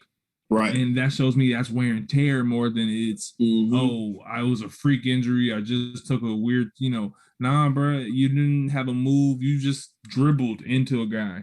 And that's that thing said, and you lucky it didn't go full. Like, that's, you know what I mean? I don't like that. So it's hard for me to put him in there. But from this season, he definitely was one, because when he was there, he looked like the most dominant guy we'd seen. Yeah, it's tough for me with him. I just look at him, like you said, injury wise, and that bothers me, man. It really, really bothers me with him. Do you think that there was times where CP starting to hit a little bit now? Do you think that there was a time during the season where he was supposed to be getting constant updates, or like we said earlier, the straight dope about what is the nature of my injury? And do you think that the Clippers were very, we'll see, we'll touch and go, you know what I mean? Well, instead, do you think that he's kind of like, you should have had way more monitoring over the fact that I had to play all those minutes against Dallas? I think that people don't recognize what Kawhi had. He had to play 40 minutes back to back almost in that Dallas series, and he had to play like 38 minutes the game before that. Like, you know what I mean? But what's crazy to me, he's never done that. The reason why, and that's the reason why I don't necessarily consider him a superstar. To me, a superstar got to be able to do that.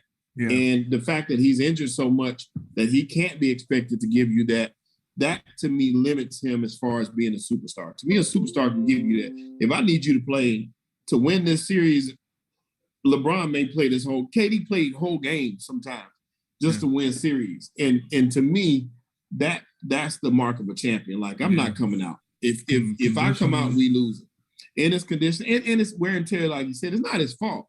Yeah. But at the same time, it still has to be considered when you're putting these guys on this Mount Rushmore. And it was noticeable too. Right. And so the fact that you can only get, when he's out there and when he's, if you gotta preface it with when he's healthy, he's this, or just same thing with Kyrie, all the K's. Mm-hmm. When he's in it, he's this. If you got to put something ahead of it, then that, to me, that knocks him out, because it's such a small island to be on anyway. And the fact that they aren't giving you 110% every night, to me, that just takes away from it. Superstar gonna show up every single night. There wasn't nights off. Yeah. What about Joker? Is Jokic a superstar? And I had Dame. All these guys. I had Dame. I had James Harden. I don't know, man. Hey, he right there, I guess. He's right there. He right there. But you know what I'm saying? I don't really know. That's what's gonna kill him right there. Crowder gonna shoot them right out of this game. That's what I was looking at the whole time. I was like, damn. If he keeps shooting, he gonna shoot them right out of this game. And you know what? This is a very crucial game because they didn't. I don't think you want this to go 7. You cannot. Obviously, you don't. If you're Milwaukee, this is your game 7. Mm-hmm. Campaign really needs to know where the sidelines in. This is his like 3rd or 4th time I've seen him do that. I swear, this Milwaukee game, these finals look like. Man, I ain't gonna say that. Never mind. What's up? Drink more water. To answer your question, the reason why Kyrie is not a superstar to me, but Embiid is because, like, once again, Embiid does have certain injuries, but once again, he's the best player in the league when he's healthy at times, and that's on both ends of the floor. He plays. He does exactly what. So he's very impactful, and he's the best player on his team. I think he had an MVP season this year, where, you know, MCL aside, you know what I mean. Mm-hmm. For most of this year until the playoffs, you know what I mean. If it's everybody was talking about, it's a regular season award, until we're talking about, well, he did great in the regular season. You know what I mean. Now it's what about playoffs? But it's like, he's delivered his end aside from his conditioning, but the other guys around him, in my opinion, haven't been up to snuff. So, yeah. What's up, y'all? I like what Joker does. I really think that he's a unicorn. He's very unique in his abilities and in the way he plays his game below the rim. He got range. He shoot from 3. He can pass. He gets rebounds. That to me is, he gonna get his pretty much no matter what. He does have the ability to take over games. So in saying that, to me, he possesses all the qualities. And if his Robin didn't go down this year, we might be singing a difference. I would have loved to have seen that team fully healthy. Come on. That was actually, once again, that was my pick. If they had stayed healthy, that was my pick to win it all. Because I really don't see this, even though I love what the Suns did, I would have loved to the Suns play a healthy Denver Nuggets team. Yeah, Jamal Murray was definitely like a key loss. He was a key loss. But that is Ken, that loud in he was, and that's on. Hey, Marley said he got Q. You got Q's old lights. Where Q go?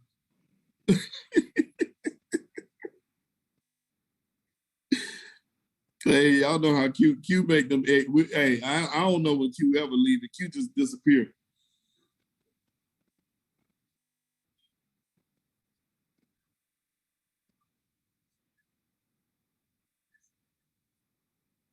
Yes, Mr. T. Dame does at least take them to the playoffs every year, and he wins big games single-handedly in those playoffs. So Dame is not a question.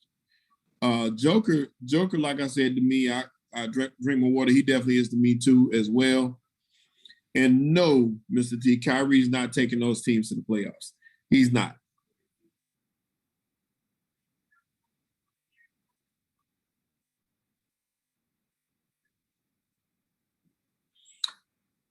I'm reading the chat till they come back on.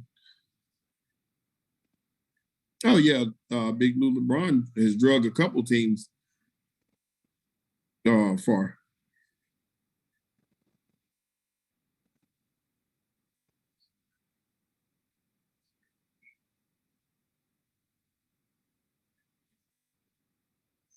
Oh, King gets some lighting now.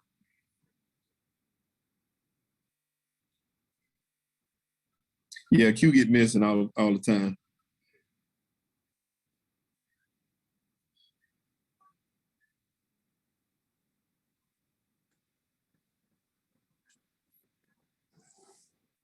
And 110%, Mr. T, I would definitely take Dame over Kyrie in starting the team. I would take Dame over a lot of players, but Kyrie especially. I take a lot of players over Kyrie.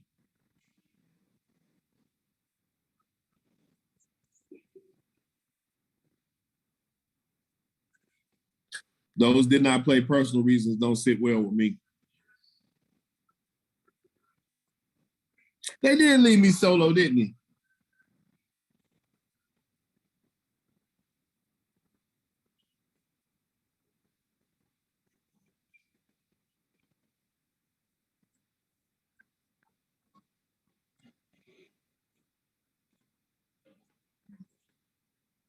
Kyrie is definitely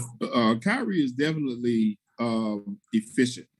He's one of the best players in the game, but he's not consistent, and he's not going. Once again, he has too many did not plays for personal reasons. That's a lot for me. Rebecca, the score is 73-70 Phoenix right now. To me, that doesn't bode well for the Bucks. Chris Paul only got 6 points, but he's played better in this quarter. He got 4 this quarter. What up, Big Boy Productions?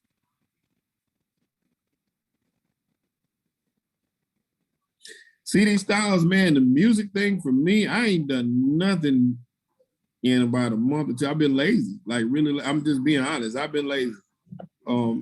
We about to get it popping right now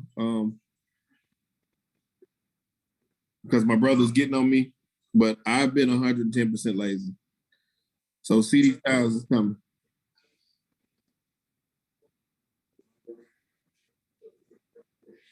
It is a tight game. Good tip, Brooke Lopez.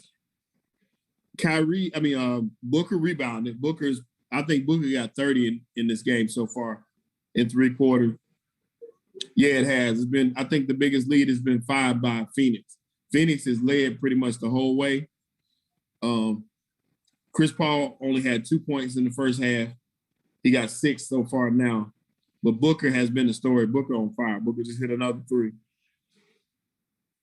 Booker got 34 points and has been doing what he wants to do. Middleton has been playing well. Let me see how many Middleton got. Middleton got 23. So he's playing well. Giannis got 19. But Drew's still struggling.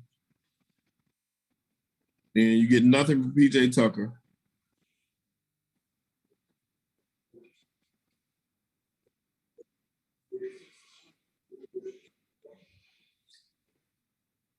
No. Chris Middleton got 23. He's leading tonight. He's playing great basketball, but like I said, Booker's on a mission tonight. Booker doing Booker things. And ain't much they can do with him. They've tried. PJ Tucker can't guard him. They put everybody on him. Pat Connaughton's guarding him now, and he's abusing Pat. I don't know why they took Middleton off. And that's who should be guarding, to be honest. He's Booker going. Chris Paul has been a little off, but Booker's going right now. Booker 14 for 21 for 36 points.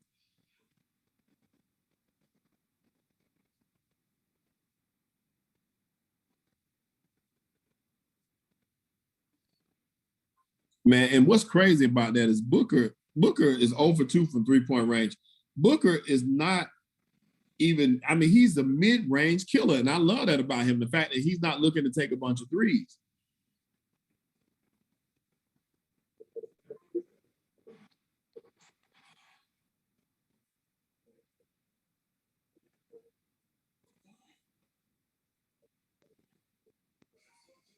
Yeah, that's the only reason they're still in this game. Holiday is terrible, man. Holiday shouldn't be on the court. He's trash right now. 7-point game, 7-0 run since you joined, Ken. I just don't see Milwaukee winning this game. Q said before we started, it's close, but I just don't see how they can. I don't see them stopping Booker, and Chris Paul gonna play better in the fourth quarter. That's the only thing. They're still Bobby Portis.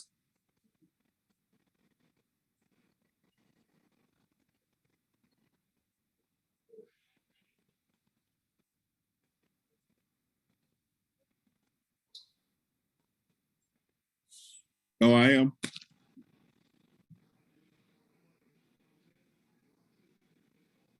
No, Holiday. Go and talk. Holiday ain't doing nothing right now.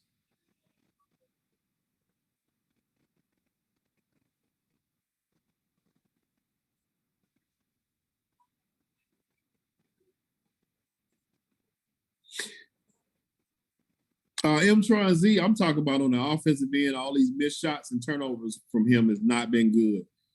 And who is he guarding on defense? You talking about because he been guarding, I guess you're talking about because he guarding Chris Paul, but you just saw what he just did on defense just now with Booker, right?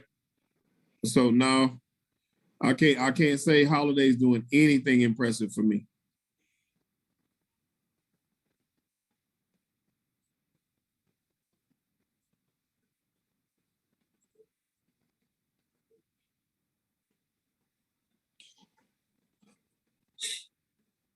Booker's being extremely aggressive. So is Middleton.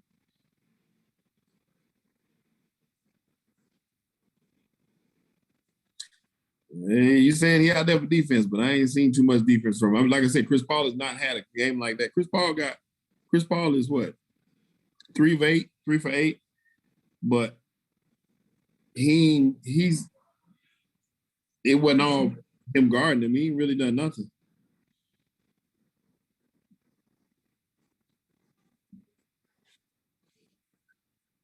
But yeah, he's been guarding them both, but once again, every time he's been on Booker, he's been getting toasted. So no, he's not. He's not. This is not his night. And on offense, he's 3 for 12.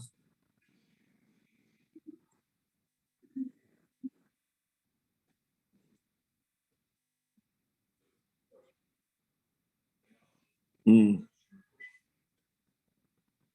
Hey Ken, I think you're muted.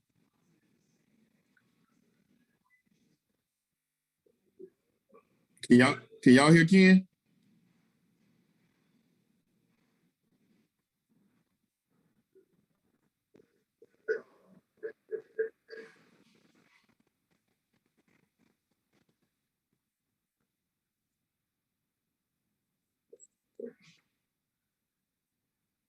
I just hear your TV reel.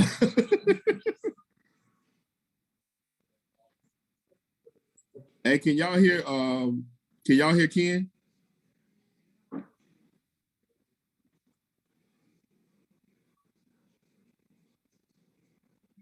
They said no, they can't hear.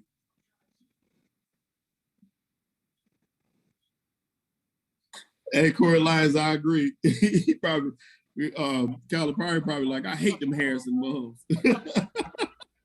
All right, there we go. They should be able to hear me now. Y'all can hear him? Yeah, I just fixed it. They still saying no. Well, it's probably gonna take a minute because it's showing on here, so it should be coming out soon. Not really.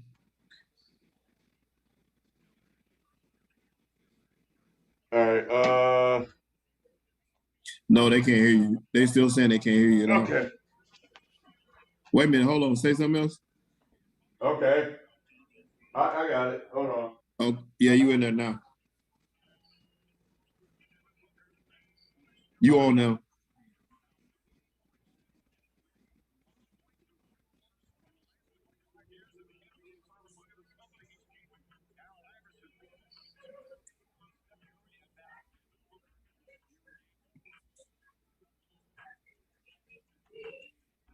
Oh, they gotta do a Aretha Franklin movie?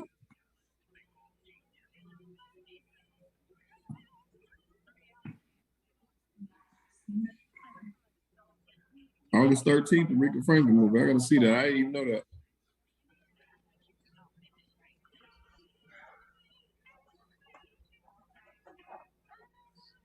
Yeah, the NBA, man, they messed this thing up when they put the game on freaking Wednesday. That made no sense. I don't know why they did that.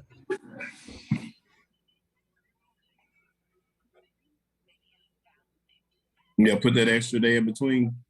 Yeah, especially since Milwaukee's at home. Right. So I can see if it was a travel day, but yeah, that was just stupid. And I guess maybe it was to get the game on Saturday instead of Tuesday, Friday. Because if you did Tuesday, then Wednesday, Thursday, travel day, and then the game would have been on Friday. So 9-point Phoenix lead. Oh, back to 6.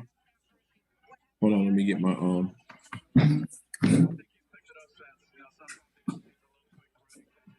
Yeah, Milwaukee's not going to go anywhere, man.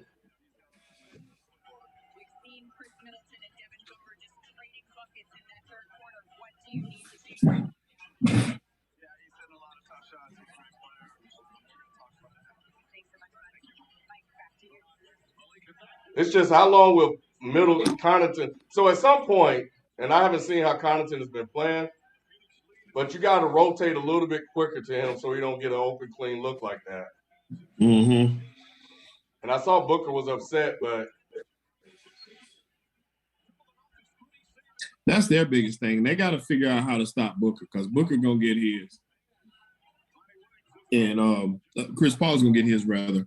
But they got to figure out how to slow Booker down in this fourth quarter because that's somebody pointed out in the chat. He's the only player in double figures. I think Ematron, you said that. Yeah, he is the only player on this team in double figures. Oh, he got 5 fouls. Booker got 5 fouls. Now that's huge. That's a huge foul. Booker got to sit down with 10 minutes left. And he's not going to be in rhythm anymore. Right. So now it's Chris Paul time. That's the stupid shit he does. Like, that's not smart basketball.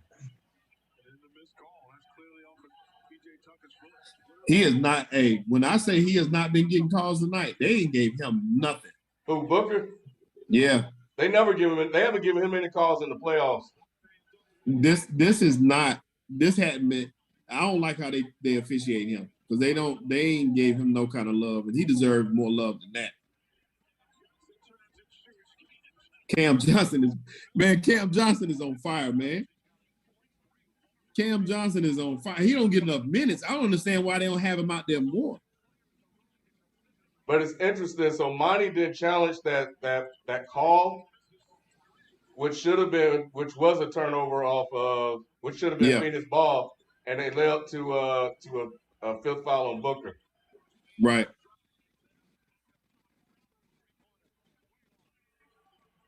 Crowder, there you go, Ken. Shooting them out. He gonna shoot them out of this place. Good pass that time, Holiday. Way not to take that shot because you knew you wouldn't have made it.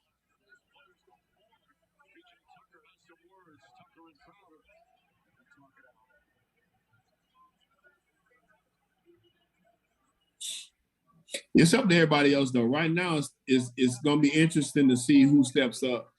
I look at Cam Johnson and Cam Payne as two of the cogs in this. Because they getting it done.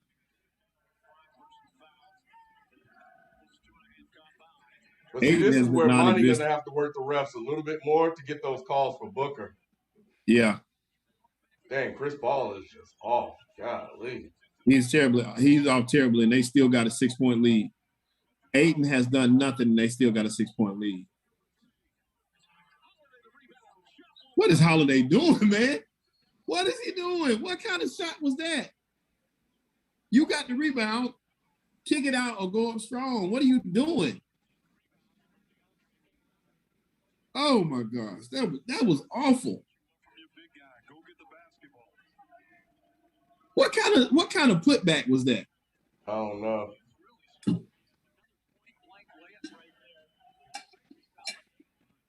You pump fake and get fouled right there. You got Ayton gonna come right over the top and gonna put you on the line. Wow, Phoenix. Oh, I hope he didn't get hurt. Oh, he did. I mean, they didn't stop playing. They didn't stop playing. They let Milwaukee just beat these boys up, man. That's crazy, man. That's crazy.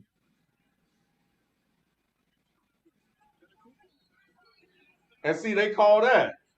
Like, what happened to Cam? Like, come on, man. What? They did this. They called the same one in the first half. They gave they called one of those on Ayton like that. Well, Cam did slip.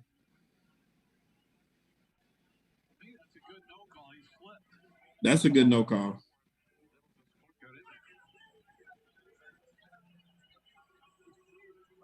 But they should have at least let him get up.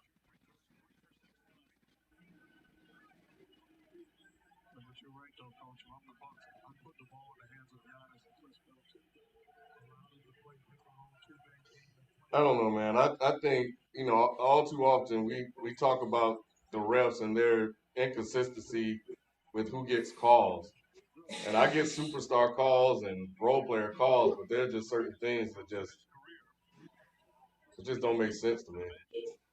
After watching basketball as long as I have, and these, well, it don't matter. Mr. T, you're right. Booker ain't been going to the hole. You think, and Ken, you think he don't go to the hole as much, right? Well, one, he ain't got to. He killing. But do you think his broken nose keeps him from going to the basket more? Nah, I don't. And even when he goes to the hole, he still don't get the calls. And I think that's the thing. Like, I've seen people body him up a lot, and he don't get a lot of calls. Mm-hmm. Middleton, you got to kill that little boy.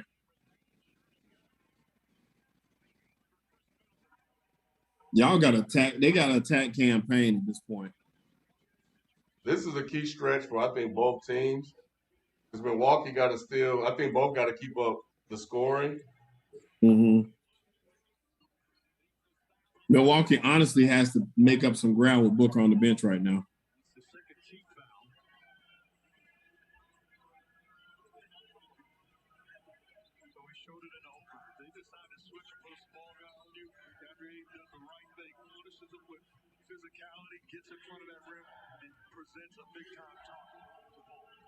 Yeah, if Monty should have got a tech by now, to be honest, with the way they've been doing these boys.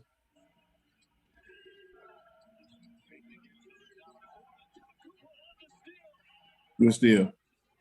These turnovers, man, are killing Phoenix.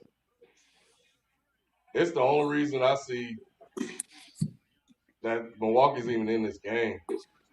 Right. And that's an unforced turnover. Chris Paul better than that. Yeah. That was just a lazy pass. And now he almost did another one.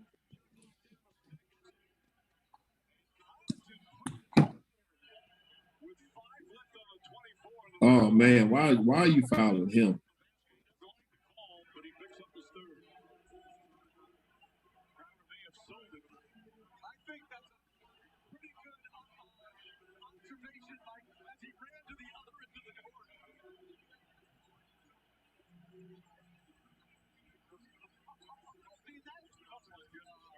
That was great acting.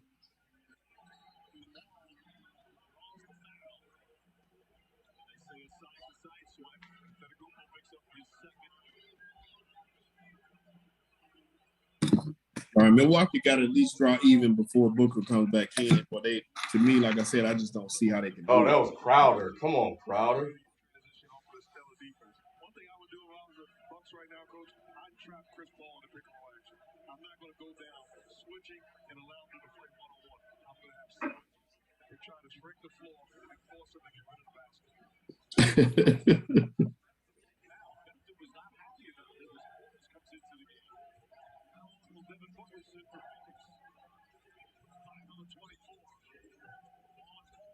Alex, I wish we could show the game. We can't do that, sir.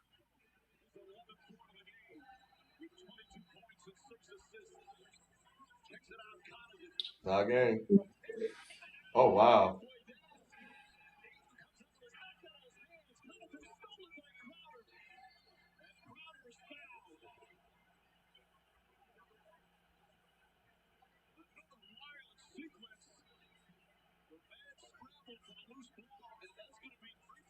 So this would be interesting. Will this be their close, tight, like they, how they won Game 4 against the Clippers? Will this be that for Phoenix? That's what it looks like.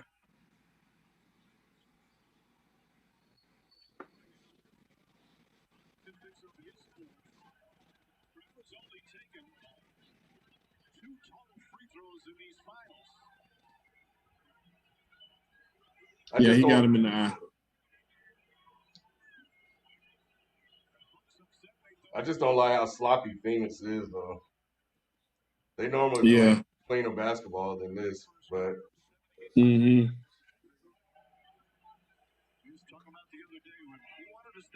It's crazy, though, that they're still winning this game and nobody's having a game but Booker. Now, Ayton does have, 15 rebounds?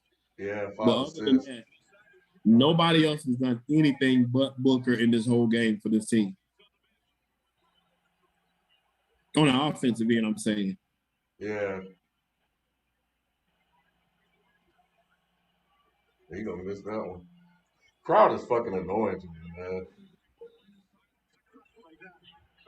man. Yeah, he's a special character.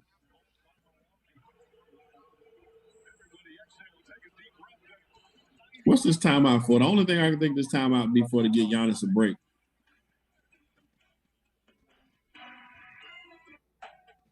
Who does the pressure flip to, right? So, if there's will Milwaukee start to feel pressure and start to miss shots, not make plays, or Phoenix trying to execute down the stretch? I'm interested to see who's gonna take control of this game, take the bull by the horns. Is it gonna be Giannis? Is it gonna be Chris Middleton? Is it gonna be Booker coming back out, or is it gonna be Chris Paul? Well, I think I think Booker's gonna foul out, probably on some bullshit. So I don't even think he's gonna get a chance to finish the game. But I think CP3 is cold. And I haven't watched enough of the game to even get a feel for who's doing what, so I can't even honestly say. Mm-hmm. But just by default, at CP3, because Cam and Bridges and Ayton, they all need him. Right.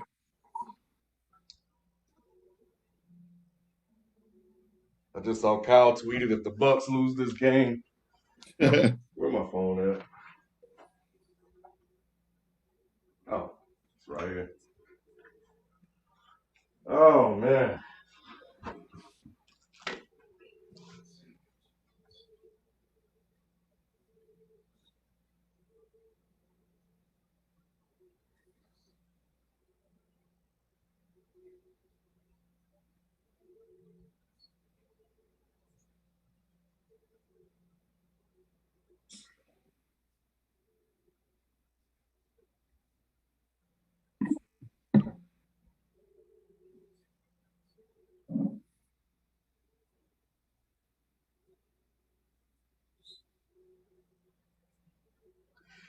Yeah, I actually had Phoenix. I thought Phoenix would win this one. Well, I don't know. I had the Suns in 6, which means that the Bucks would have to get 1. So would they get 1 on the road or not? Because I think I heard y'all talking about 7 games or whatever. I think that would benefit Phoenix more than the Bucks.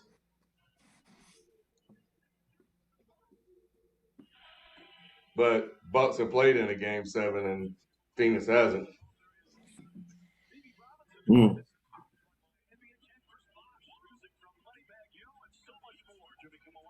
So if the Bucks tie it, I would probably see the Suns winning the next 2. You think so? Yeah. Because again, I haven't seen this game, so I have to go rewatch it. I rewatch, all of the games anyway. But I know in the first game they pretty much had that game in control until they got sloppy in the second quarter. So for me, it's what I'm seeing is a lot of sloppy turnovers by the Suns, and that's how that game got out of control with them in that last game. And just now it's miscommunication on defense. The Suns clearly had an edge, though. And now in this one, they're in the game, but nobody doing shit. Mm-hmm. So now it's like you've been carried by Booker. And you're leading. Hey, Ken, we had a super chat earlier, and I wanted to get your thoughts on it. The question was, what did you feel about the Stephen A. Smith situation earlier? Huh.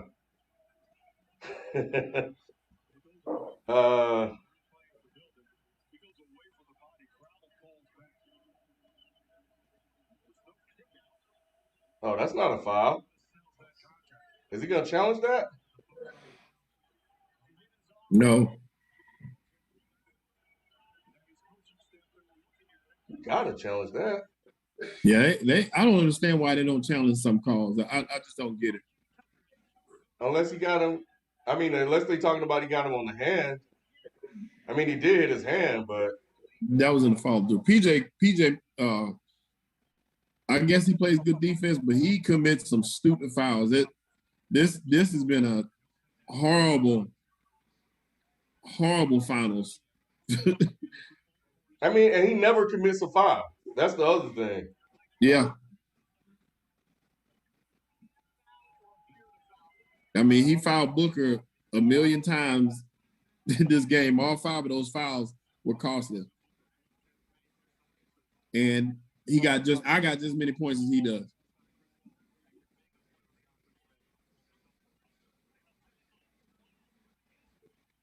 But that was a huge foul, man, because you need every now you need some stops. Well, can Phoenix get some stops?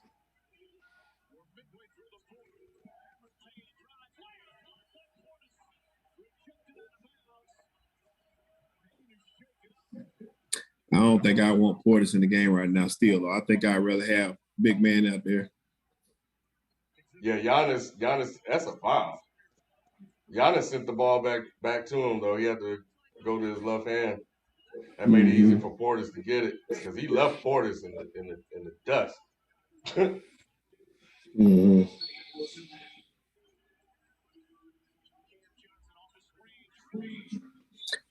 Big game, Cam. That was a good call too. Mm-hmm. Watch the lob.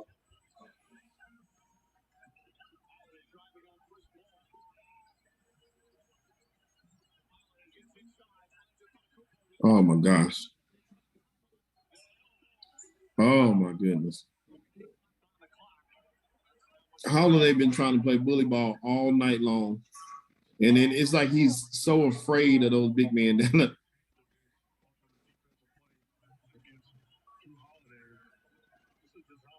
Well, he's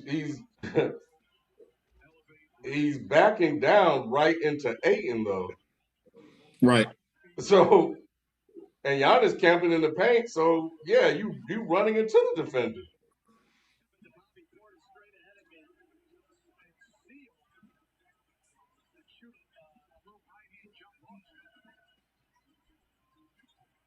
Yep, good call. That's Phoenix ball. That's Phoenix ball.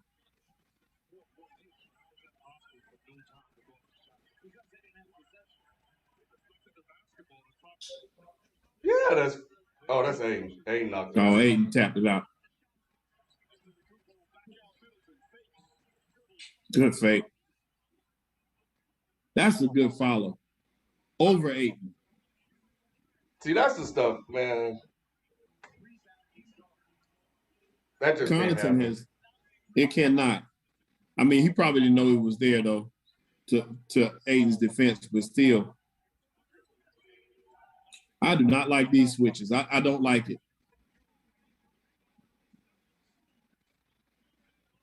It worked that time, but Ayton shouldn't have guarded him. Shoot that, Middleton. Ooh, he traveled.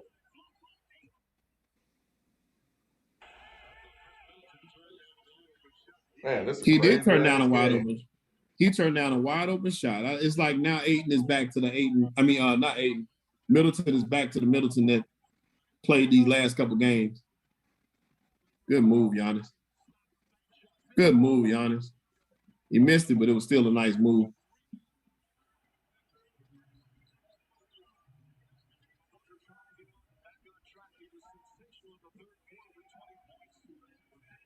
And see, that was a chance to cut that lead and to cut into it a little bit, and they missed the opportunity. Now Booker gonna get his. He out of rhythm now. He got to take a couple to get back in. But I was gonna say you called it. I don't know what Drew shouldn't take those shots, man. I'd like to see. Okay, he got a little warm up shot, but I want to see CP3 run the offense.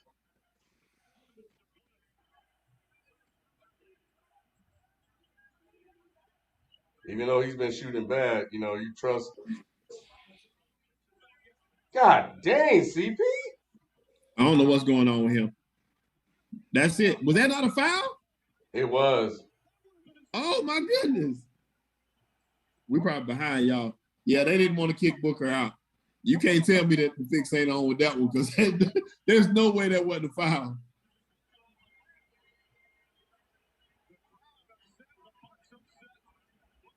Let's see that play again. Oh, my gosh. That's a huge foul.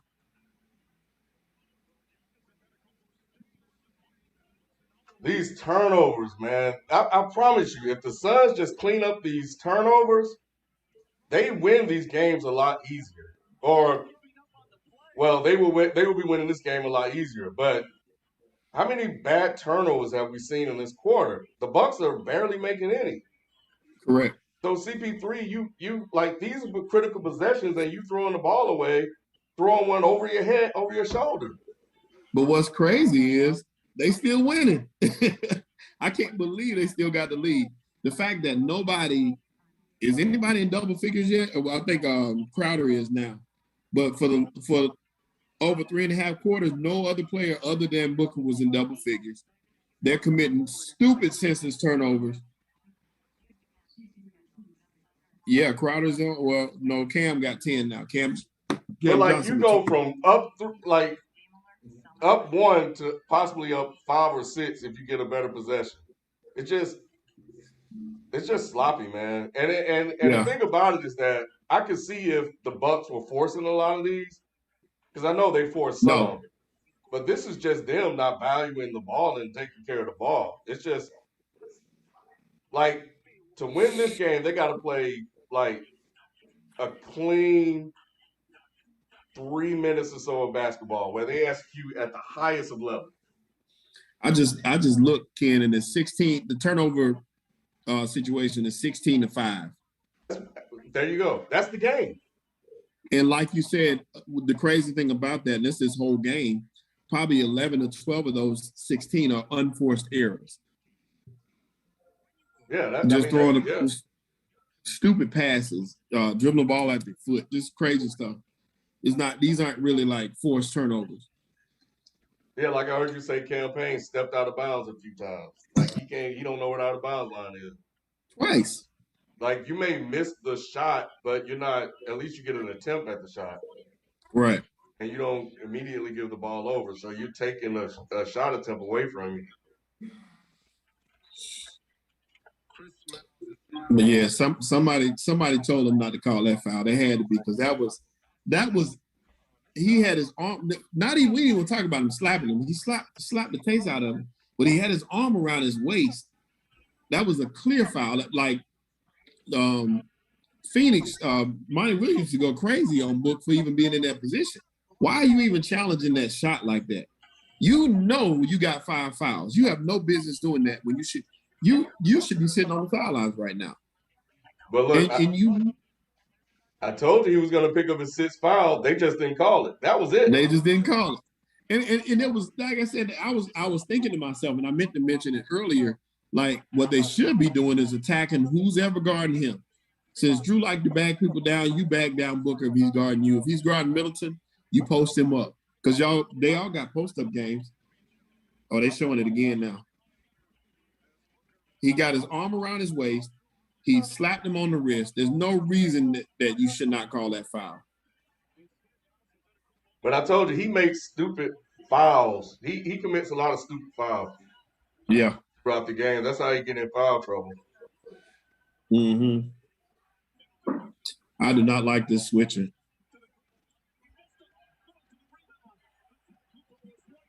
They consistent, though. They ain't call that foul either. Wow. Yeah, Milwaukee's going to win this one. Phoenix will probably win the next two.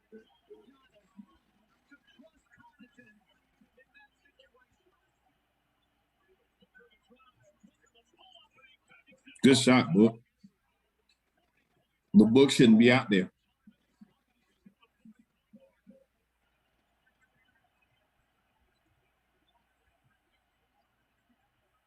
Yeah, Milwaukee rolling, though. Like, when they rolling like this in the confidence high, everything goes in, or they get a lot of lucky breaks. Everybody except Drew.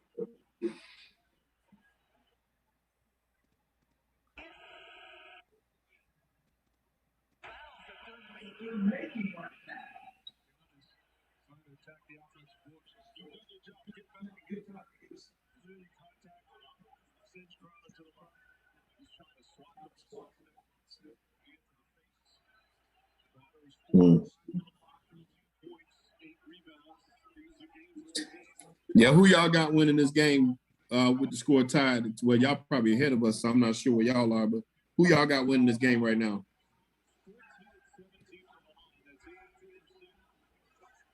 Well, I just feel like the Bucks have given it. I mean, the Bucks have basically given it to the Bucks, and I think that it's going to be real hard for them to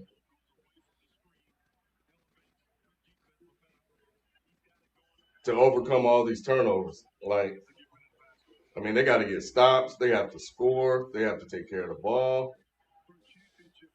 Everything that they really haven't done tonight. Well, in the brief that I've seen, I haven't seen them take care of the ball, and I damn sure ain't seen them get any stops. Presto T with the super chat. Presto T, we appreciate the love. Super chat.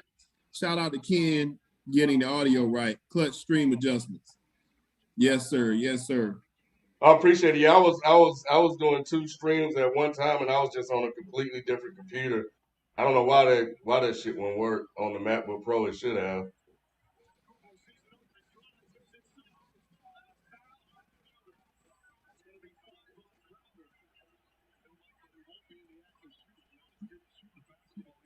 This is well. That's a good thing. It's a good thing for the Bucks. It wasn't any active shooting because he ain't making no free throws tonight. That's all ball, man. That's clean. This has been a lot of fouls called in this game. I saw somebody say, and tell me what you think about this. Good shot, Middleton. I saw somebody say Giannis is getting better because he realizes that he's more Shaq than Kobe.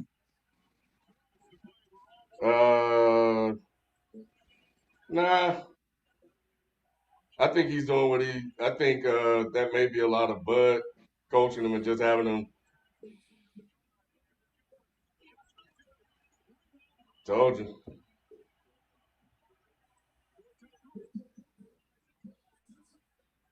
He keep getting fouled and passing it out.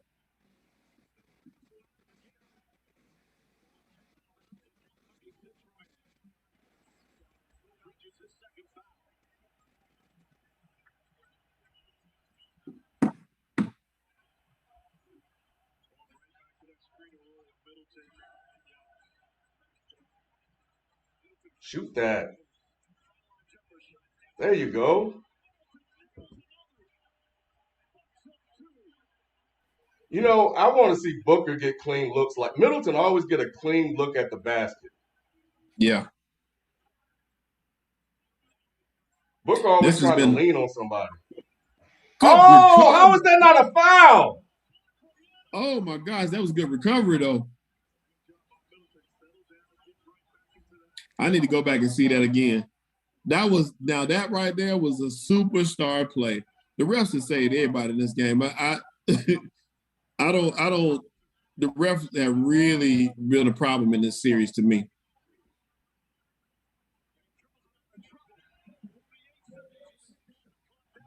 But again, you shouldn't be throwing the lob in that situation, though. Ball game. Whoa. I thought Middleton had that shit. I thought he did too. He should have actually kicked it back to Giannis, even though they let Giannis drive. Oh man, Chris Paul has turned the ball over again. And the foul on Booker. Game over. Told you. Game. Just not executing, man. The Suns should. I'm sorry. Okay, I'm gonna just go ahead and say it. There's no reason for the Suns to be struggling with the Milwaukee Bucks based on what I've seen. Mm-hmm. Like, look at this. How do you turn the ball over like that? Like you wasted a Booker game.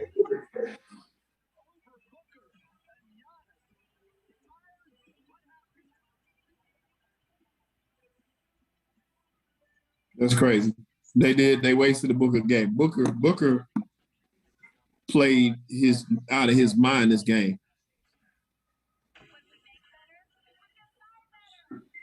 And they were better all night up until this end. It's just home cooking. I guess maybe the NBA needed a 6-game series or maybe a 7. But I think game 5 the Suns will probably win that running away, and I think the Suns will win it in Milwaukee in game 6. Mm. But Chris Paul, that's what is that? He's been doing that all night. That didn't just happen. This has not been the Chris Paul that I'm used to seeing at all. Period. Look at Darren Ham out there.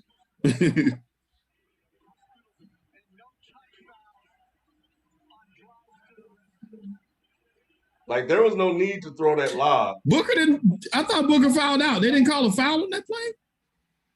I told you he don't get calls, man.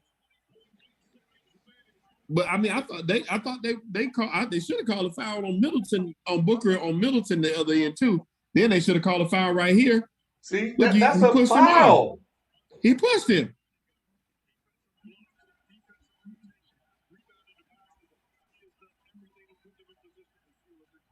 I don't know about that bid. I call the Bucks in 7, Ken, and I think I'm gonna stick by that. This was the game that I thought Phoenix would have for sure.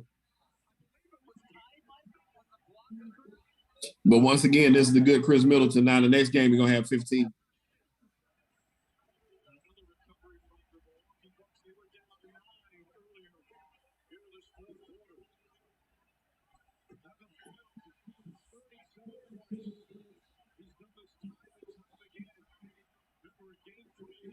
These are 2 games. The Suns should have swept the Bucks.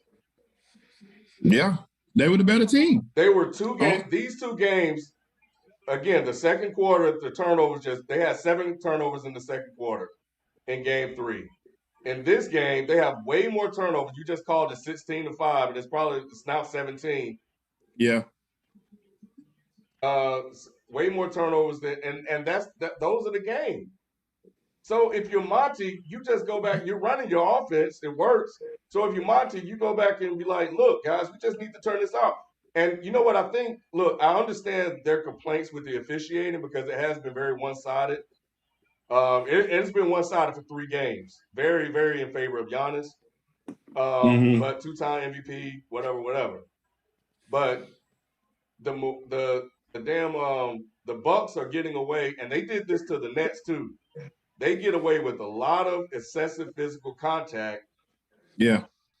And they don't, and when and they get a lot of touch calls too. Mm-hmm. I just don't like, and you're right, it was in favor of the Bucks tonight, but I don't like how this game was called as a whole. I don't like any of it. And what is that? Look at that. Oh my God. Man. What was that? He wasn't even out of bounds. That's a turnover. One play, the ball clearly went off PJ Tucker. They called it out on Booker. This has been a horribly officiated game. Monty should have challenged that though. Yeah. For this to be the finals, this is trash. I want finals officiating. But let me say this. Got to give Middleton his props for the shots. He had a lot of big shots in the fourth quarter. He got a lot of clean looks. this third quarter, like this, Suns should have easily won this game. This is bad, but when Booker went out, it really put a lot of pressure on the Suns. When he committed that fifth, when he got his fifth, he has to stop fouling so much. Um, but yeah, Middleton hit a lot of big shots, man, and he had that huge block. And Pat Connaughton has really stepped it up after struggling a lot in game against the Nets or the Hawks. Mm-hmm. My homegirl Shawnee, what's up, Shawnee? Shawnee is exactly right. She said Booker should have been out. He got like 19 fouls. he does. He done been putting the wood on in this game. So you're 100% correct. This just don't make sense, man. Like I said, I guess they want to increase the excitement. Maybe I don't know. Well, I know somebody in the chat said Booker was going for 36, so they were right. And I'll say this: Campaign, that shit's over. He done. He back to being Cameron Payne. He ain't been right since he messed up his ankle. Mm-hmm. But Monty, I know Monty is a cool cat, but he really got to step up his calling out of the officials now. And I think if I'm Phoenix, all of them motherfuckers need to do that. But at the end of the day, the only people they can look at for this loss are themselves. With the turnovers, not making shots, running a good offense, executing on offense, and, you know, not having Booker being the only one in double figures. Nah, bro.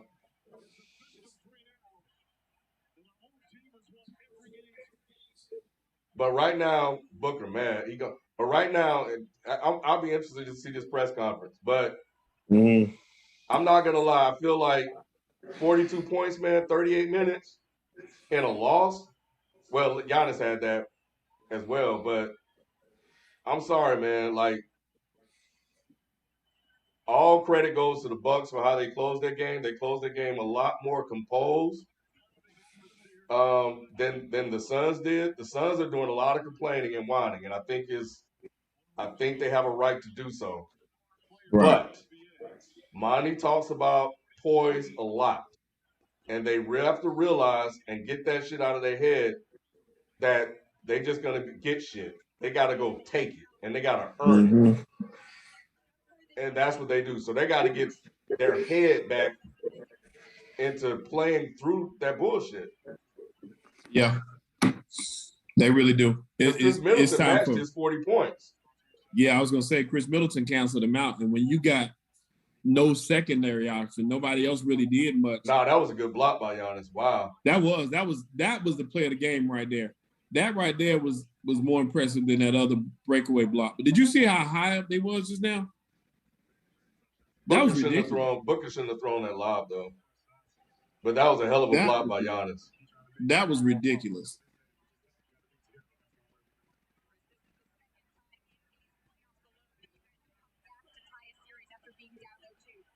Now, if I'm the guys in the locker room with the Bucks, I'm gonna be on him like, look, you got to give us the same thing in Phoenix. We need that same Chris Middleton in Phoenix. All right, man. So look. He does this. He starts slow, and then he starts to warm up in these series. He has another bad game coming, and that'll be one that the Suns will probably win. You know, this may go 7. I don't know. You know, Suns may have to win them all at home, or. But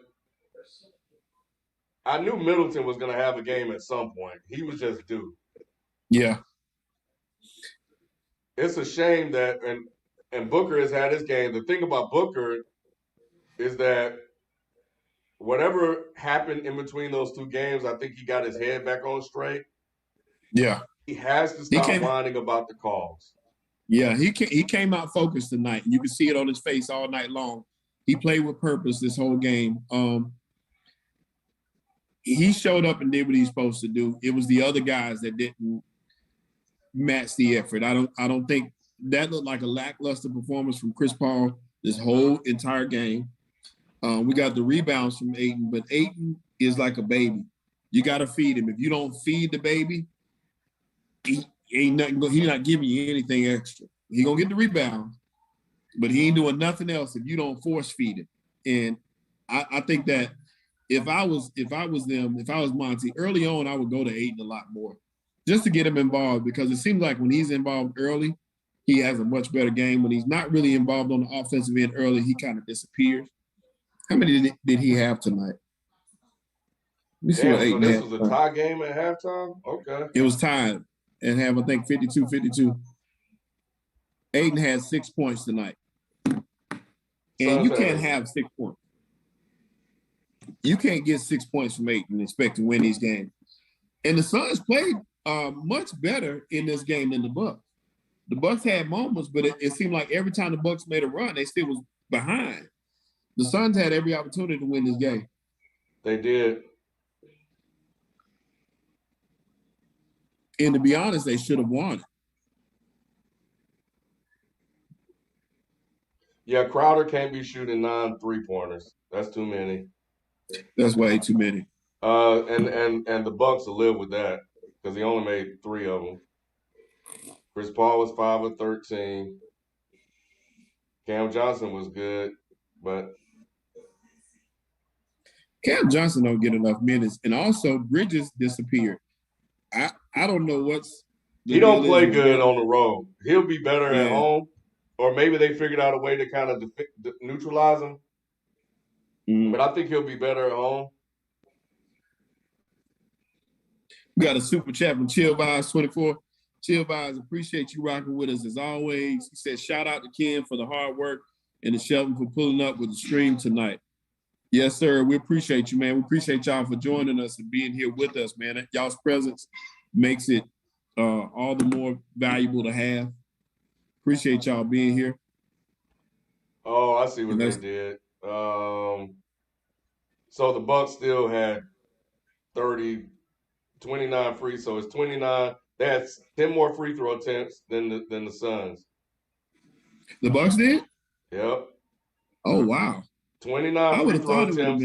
The Suns had 19 free throw attempts, and 9 of those went to Booker. And 7 of those, Crowder got all of his damn near the fourth quarter. Yep. Damn, that was a hell of a block. Hey, Noah Perez, you're 100% right. Giannis has had 2 killer blocks in this final. That says a lot because he's playing on both ends of the floor. Somebody else said YDUBE Productions plus 26 is a light game for Giannis on the scoring end, but he did all the little things. And at the beginning of the game, that's what I was talking about. I said a good game for the Bucks would be for one of the others to step up, which turned out to be Middleton. It took him a minute to get warmed up, but it was Middleton. And for Giannis to have, I think I said like 30, or I forgot what I said, something like that. But he definitely need to be off this 40-point swing. He didn't need another 40-point night from Giannis. You needed one of these games so he could kind of get his bearings and then come back out strong on the road.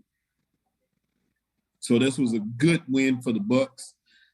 I still got the Bucks in 7. Ken, I think you said you had the Suns in 6. Mm-hmm. To me, to be honest, the Suns are the better team right now. That's just facts of the matter. They're the better team. It's just a matter of whether Ayton is going to step up and whether Chris Paul and Booker are going to do what they can do. Caleb McCoy with the super chat. Caleb, what's happening, Caleb? Caleb said, is CP top 5 still if he loses, Ken? Top 5 what? Oh, yeah, he was top 5 before he even got in the situation, so nothing changes for me. What, top 5 in the league? Yeah, maybe point guard, I think he's talking about. See, I don't need like a finals validation for CP3 because it never was about that when it came to him, when it came to his greatness. So I agree. I agree with you, everything you said, Ken, because no matter what, Chris Paul still makes those around him better. This was a game. The rest of the series, he's played really good basketball. And I think that he's always going to be on the plus side as opposed to some of these other people. So I like Chris Paul. Yeah, so I'm looking at it. So, man. So the Suns didn't hit that 3 tonight, but neither did the Bucks. The Bucks actually shot worse from three than they did, 24%. Free throws helped them out a lot. So they had 8 more points from the free throw line off of 10 more attempts. And they shot 40% from the field. There is no way in hell. The Suns shot 50%. Now, this game was definitely 17 turnovers to 5. Mm-hmm. That's your game. Period. And they definitely lost. So you know what? I think yeah, we'll see. We'll see. I don't know if it may go 7. You might be right, Shelton. It may go 7. I would find it hard to see the Bucks winning Game 7 in Phoenix, but they beat KD in Brooklyn, so anything's possible. But I think Game 5, which is a very important game, because if the Suns lose Game 5, it's over in 6. The Suns are done. They're not winning Game 6 in Phoenix. I mean, in Milwaukee. It's just not going to happen. Right. So I'm not seeing the Bucks play any better. I'm seeing a lot of sloppy Phoenix play and preferential foul calls going the Bucks' way when they got home. But we at least guarantee 2 more games. Right. I'm glad for that. I like this series, man. I like the way. I just wish the referees would take themselves out of the equation, but I really like this series. I like everything about it. I like what everybody's doing. It's great. It's some really good team basketball being played right now, in my opinion. Especially with this Phoenix team. I really love watching this Phoenix team this year. Quick question for you, Ken. Do you think Phoenix is starting a dynasty at this point, or do you think that this is like a one-hit wonder right now? This is a one-hit wonder, which is why they need to win it. Because they won't get they're not getting back. Now the Clippers are obviously gonna fall because Kawhi's out, so they're gonna go back to being the Clippers. But yeah, I think because I haven't really seen Booker turn into like one of those guys that can help his team win yet. Like, and it took. I mean, Kobe and Booker share a lot of similarities where they'll get theirs, but the team struggle or they don't necessarily win. Kobe teams got better when he got a lot of better players around him. Right. Same thing with Booker. But Kobe knew how to make winning plays. And Kobe wouldn't get in foul trouble. So there's still some IQ things that Booker has to learn, like recognizing that if he gives up 2 points, it's fine. Because that he needs to manage his fouls. So that foul he got on PJ Tucker was unnecessary. PJ Tucker was running along the baseline. So yeah, you were trying to block out, but PJ Tucker wasn't going to get that ball. So you can let him have that.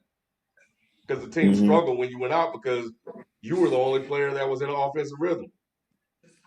So he's more important on the floor. So that's a conversation Paul got to have with him and Monty got to have with him. So quick question based off that, do you consider Booker a superstar at this moment then? I'm evaluating that. I had him at that level. I think I'm gonna pull that back a little bit now. I think he's probably on. I think he's more on the edge of a star.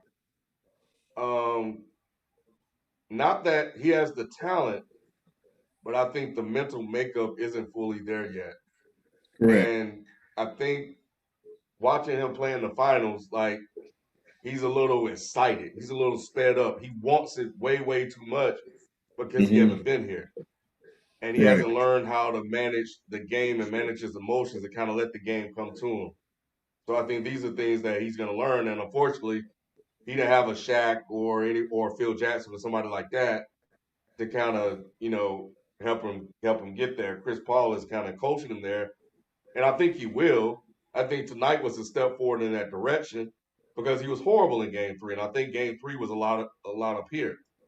Tonight he was way more focused. He wanted it more, but there's still small stuff that he has to do. Right. So he should have been fouled out of that game. That was a clear miss by the refs. As a matter of fact, he had multiple fouls when he came back in the game that they didn't call. But again, that speaks to the officiating and not necessarily the Booker, because I'm sure there were these same calls that you called before in the game that you called them for. Yeah. We shouldn't be talking about the officials, and we say this every playoff, but we always end up doing it. Always. And that's like I said, I agree with you on that. I think for me, Booker is an ultimate scorer. He's one of those guys who will get you some buckets. But I question the mental part of his game still as well, and his leadership. I don't know if, and maybe Chris Paul was hurting him there, but I don't think any of them look to him for guidance and leadership at this point. They look to him to be a sniper, and he killing. And that's why I don't know if Manny watching, but I said it earlier too. He likes to compare him to Ray Allen, but to me, there's nothing alike because he's a mid-range killer. He 40 points with no 3-pointers at all. Like, I mean, that's tremendous and ridiculous at that in his case. But he did little else to affect the outcome of that game.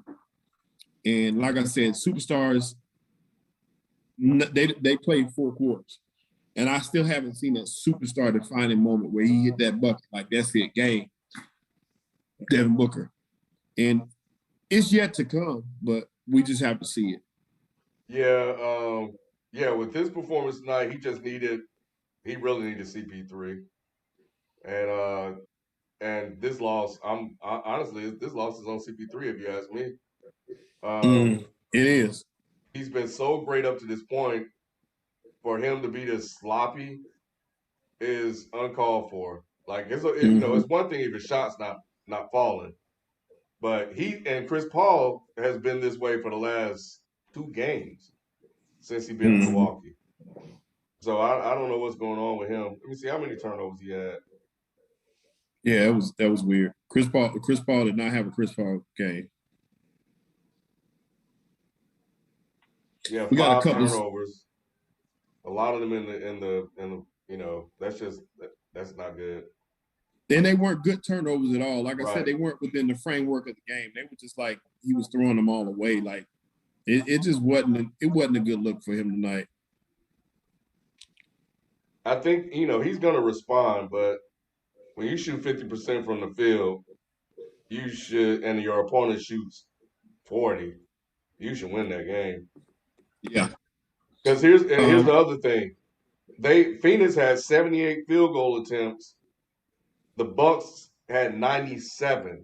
So they had 20 more field goal attempts, opportunities to score, and they won the game by 6. That's crazy. So, yeah.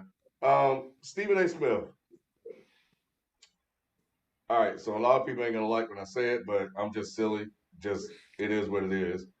When I saw, because I didn't know anything about it, B was telling me about it, about the apology, and then I was like, what the fuck you do? So I pulled it up, and as soon as I heard it, I started laughing, not because it's an insult, but because Stephen A. Smith is a damn fool, and it's such a silly, stupid-ass thing to say. I understand where he was going. Mm-hmm. I also feel like he got to be able to read the room and understand that right now you can't say shit about Asians. Right. People may not like it, but it is what it is. They off limits for right now. Even if he didn't mean to offend anybody, and I damn sure don't think Stephen A. did. But it was offensive to Asians, and they came after him. And I think he did the right thing in apologizing. I need some water. But it was a little bit blown out of proportion. But they've been targeted for a lot of things, so it was gonna be blown out of proportion. Let me get some water. So, but yeah, that shit was crazy. I was Yeah, like, man, what the hell are you doing? it Saying wasn't some a good. stupid shit like that. Like he would be more popular if he had an interpreter. Like even when you think about it, that shit made no sense. Because here's the thing. Let's just really zoom out. Before they even started talking about him on ESPN, didn't we have a conversation with Manny about Otani? Yeah, we did. Otani's already popular. I Yeah, haven't heard Otani speak or say shit. I don't need to. right. You know, I so What's crazy is he can speak English. oh wow, that makes I it even worse. he did a Wow. whole speech in English. Now, it's broken English at that, but he did a whole speech in English, and he understands it. Yeah, but it's not a like, and I think the thing is to use that, against him to it's a very Americanized way of looking at things. It's like when Americans say to the Hispanics and the Latino communities, like, "Oh, learn the language. Oh, I need somebody that speak English." Like Right. that's insulting, to It say really something is. like that to people. And when you're on a national network like that, like to say something like that, especially when you don't even have your facts straight, is ridiculous. Now, and again, they're off limits, right now, so you can't really say anything about that community that could even be close to being offensive, and it is what it is. So, and they've been through a lot, so it, yeah, I think they've been attacked and looked down upon since this whole thing started. So nah, man, that wasn't cool, even though he meant no ill intent behind it. Yeah, yeah, and like you said, that was some validity to the point he was making, but it was the context he used more than anything else. And if you're saying it in a sense that it's hard for a lot of the people here to relate because they, kind of come from different cultures, that would have been an easier way to say it. It would have made more sense because it's not far off. It's just the way he was coming about it. That was what was the offensive part. Right, it's not far off because it's actually true. There are a lot of Yep. Americans who will be put off by that because they don't have their own built-in prejudices and bias about people that don't speak American English in America. That is 100% true. But the way you said it would have been better than the way he said it. Mm-hmm. But Because that's what it is. yeah, and at the same time, man, like everybody's talking about this dude. Like I said, we just talked about him, and now he's making Sports Center and Colin Cowherd and all the other shows. So even without being able to speak English, people even hear him talk, he's still making the sport popular. So it's kind of making Stephen A. Smith look foolish because what he's doing is actually helping the sport, and he is becoming popular. So yeah, he can be a star. He's pretty much damn near a superstar. Yeah. To be honest, I think the Stephen A. Smith stuff is going to help him because people who didn't know are now looking into it to see what the fuss is about. Mm-hmm. Oh, we got a couple super chats I got to get to. I'm sorry. Dolo Spears. Yo, what's up, Dolo Spears? We appreciate the love, appreciate the super chat. So the best of three now, which is correct. Who of the others on each team are the main X factors, and who do you hurt for more if they don't get their ring, Giannis or Chris? Chris. Chris as well. I think if the Bucks win, I think Chris Paul will be a victim of that thing where everybody picks that one team to win and it be the other team. I think a lot of people pick the Suns to win this series, and the Bucks will probably be, when it always works out that way. Whoever's the resounding favorite sometimes end up losing.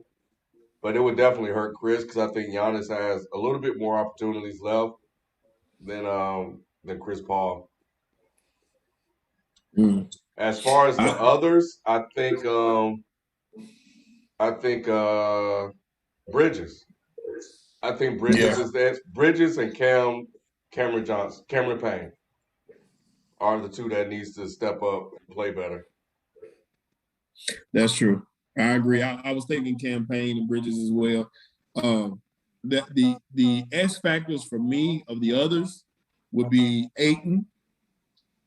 Ayton has to have one of those monster games, one of those 20-20 games down the stretch. I would also hurt more for Chris Paul as well because I think he has the shortest window. Like you said, I really think that this it kind of is like a flash in the pan. I think Giannis them, they got a shot every year, even though you got to contend with Brooklyn, but who knows? Those guys are fragile. So you may get past them again. Giannis them can get back. The X factor for the Bucks will be Chris Middleton. He has to do this again. You can't have those games. Middleton and Ayton are very similar in the fact that they can have boom or bust games. I don't expect Middleton to score 40 again, but I expect him to get 20 plus, and that's what I need from him. I think my X factors for the Bucks, I do think Middleton can come close to 40 again. I think Middleton is definitely the key to that team. If he's going, it just makes Giannis that much more lethal. But I think my X factor is Pat Connaughton, and I'll say Drew Holiday, man. But the thing about the Bucks is that their role players, I don't look to do anything, and they honestly shouldn't be doing anything because they're really not all that good.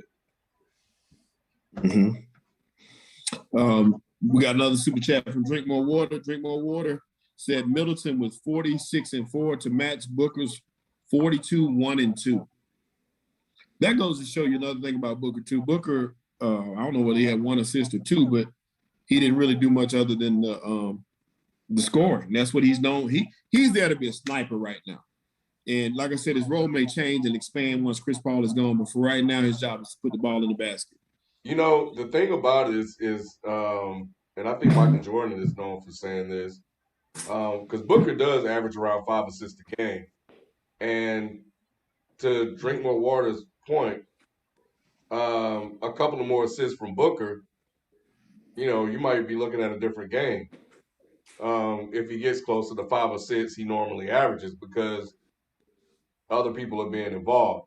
So what Jordan, and I don't know if this is true, but I heard it, saying that scoring over 20 is easy. So he would just kind of cruise the first 3 quarters because, you know, in the fourth quarter, he's just going to go nuts.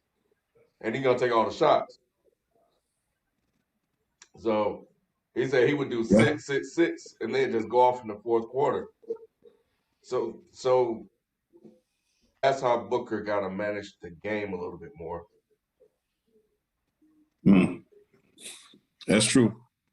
Kalen McCoy with the super chat. Kalen, appreciate you as always. Hey, sorry for getting to be so late, y'all, but Kalen said Phoenix needs a young point guard for a dynasty to happen.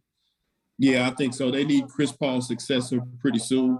I wouldn't say a young point guard because, you know, free agency, you could always pick up somebody. He's just going to need a running mate. He's going to need somebody solid when Chris Paul is done. So I don't know who that player could be.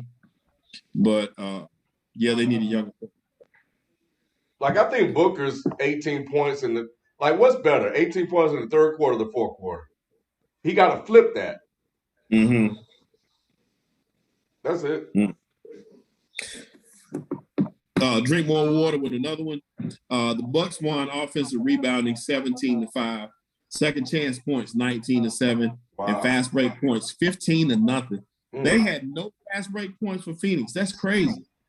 Bucks did the little things to win the game. They sure did. They did everything. Like you said, those key stats are very important. But the thing about that I can say the most is the fact that they did win this game, but with those dominating stats, they only won the game really by what was the final score? They only won by about 5 points. So so what happens when the Bucks, you know, if you don't get 12 more offensive rebounds, what happens when you don't score 12 more second chance points? So you don't, you know, they get more. It's not a 15-0 fast break situation. Then what, you know? So we really got to, you know, They really got to do a little bit more. Yeah, it's like that's why I think that this. I mean, the series is what it is, but it's like when I was watching Phoenix and the Clippers. Like the Clippers needed everything to go right for them to win those games, and they did.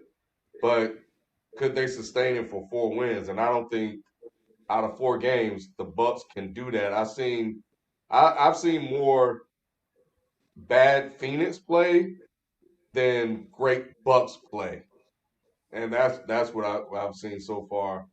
Um, but I think hearing that, and I appreciate you dropping those stats in there because you know you're just adding on to what I already have. In my mind, so you're making it worse for me because I look at the turnovers and they lose by 6.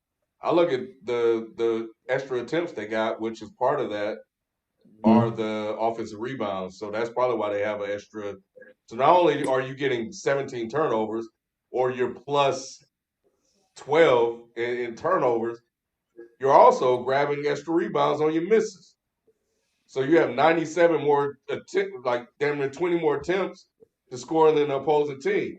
The thing about but you're right, spot on. The thing about those fast break points, that's CP3 also.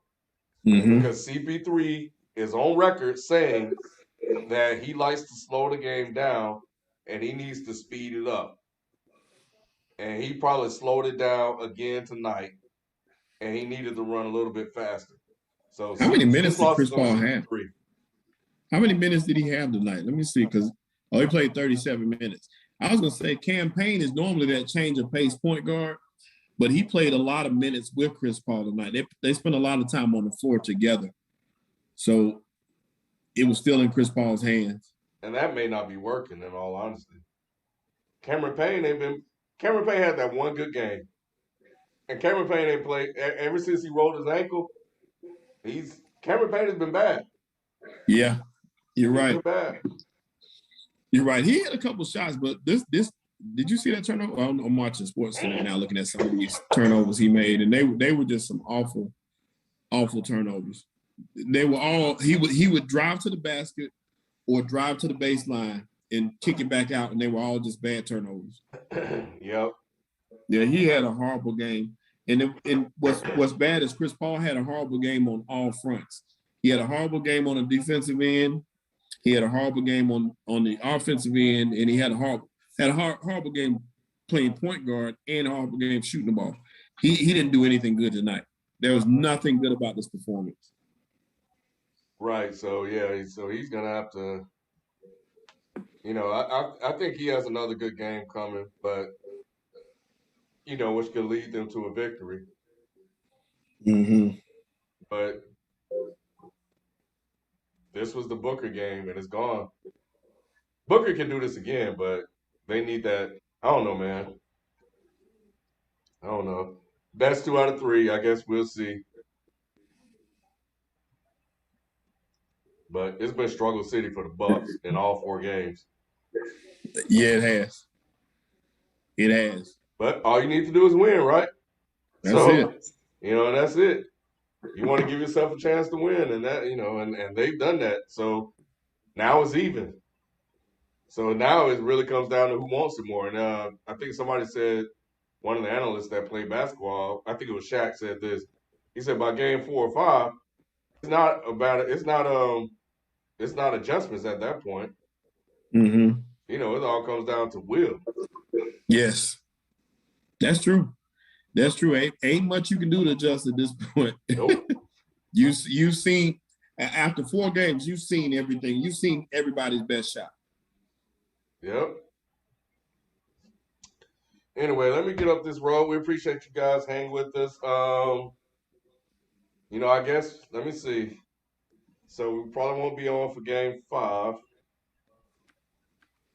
Win this game, but game 6 is going to be a potential closeout game for one of these teams.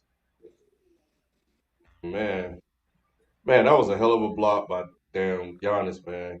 That probably saved the game for him. It was, and it did. That one I rank up there with one of that LeBron block. All right, so after Saturday, if we go 7, Then we'll be back to Tuesday and Thursday. Yeah, we'll be back Tuesday for game 6. So depending on how things go, next week we may have 2 potential closeout games for game 6 and 7. So if it goes 7, man, we're gonna be in for a hell of a ride Thursday. Mm-hmm. So it's all right, y'all. We'll catch you guys next time. We out. Peace. Peace. Hit that like button and subscribe if you have not.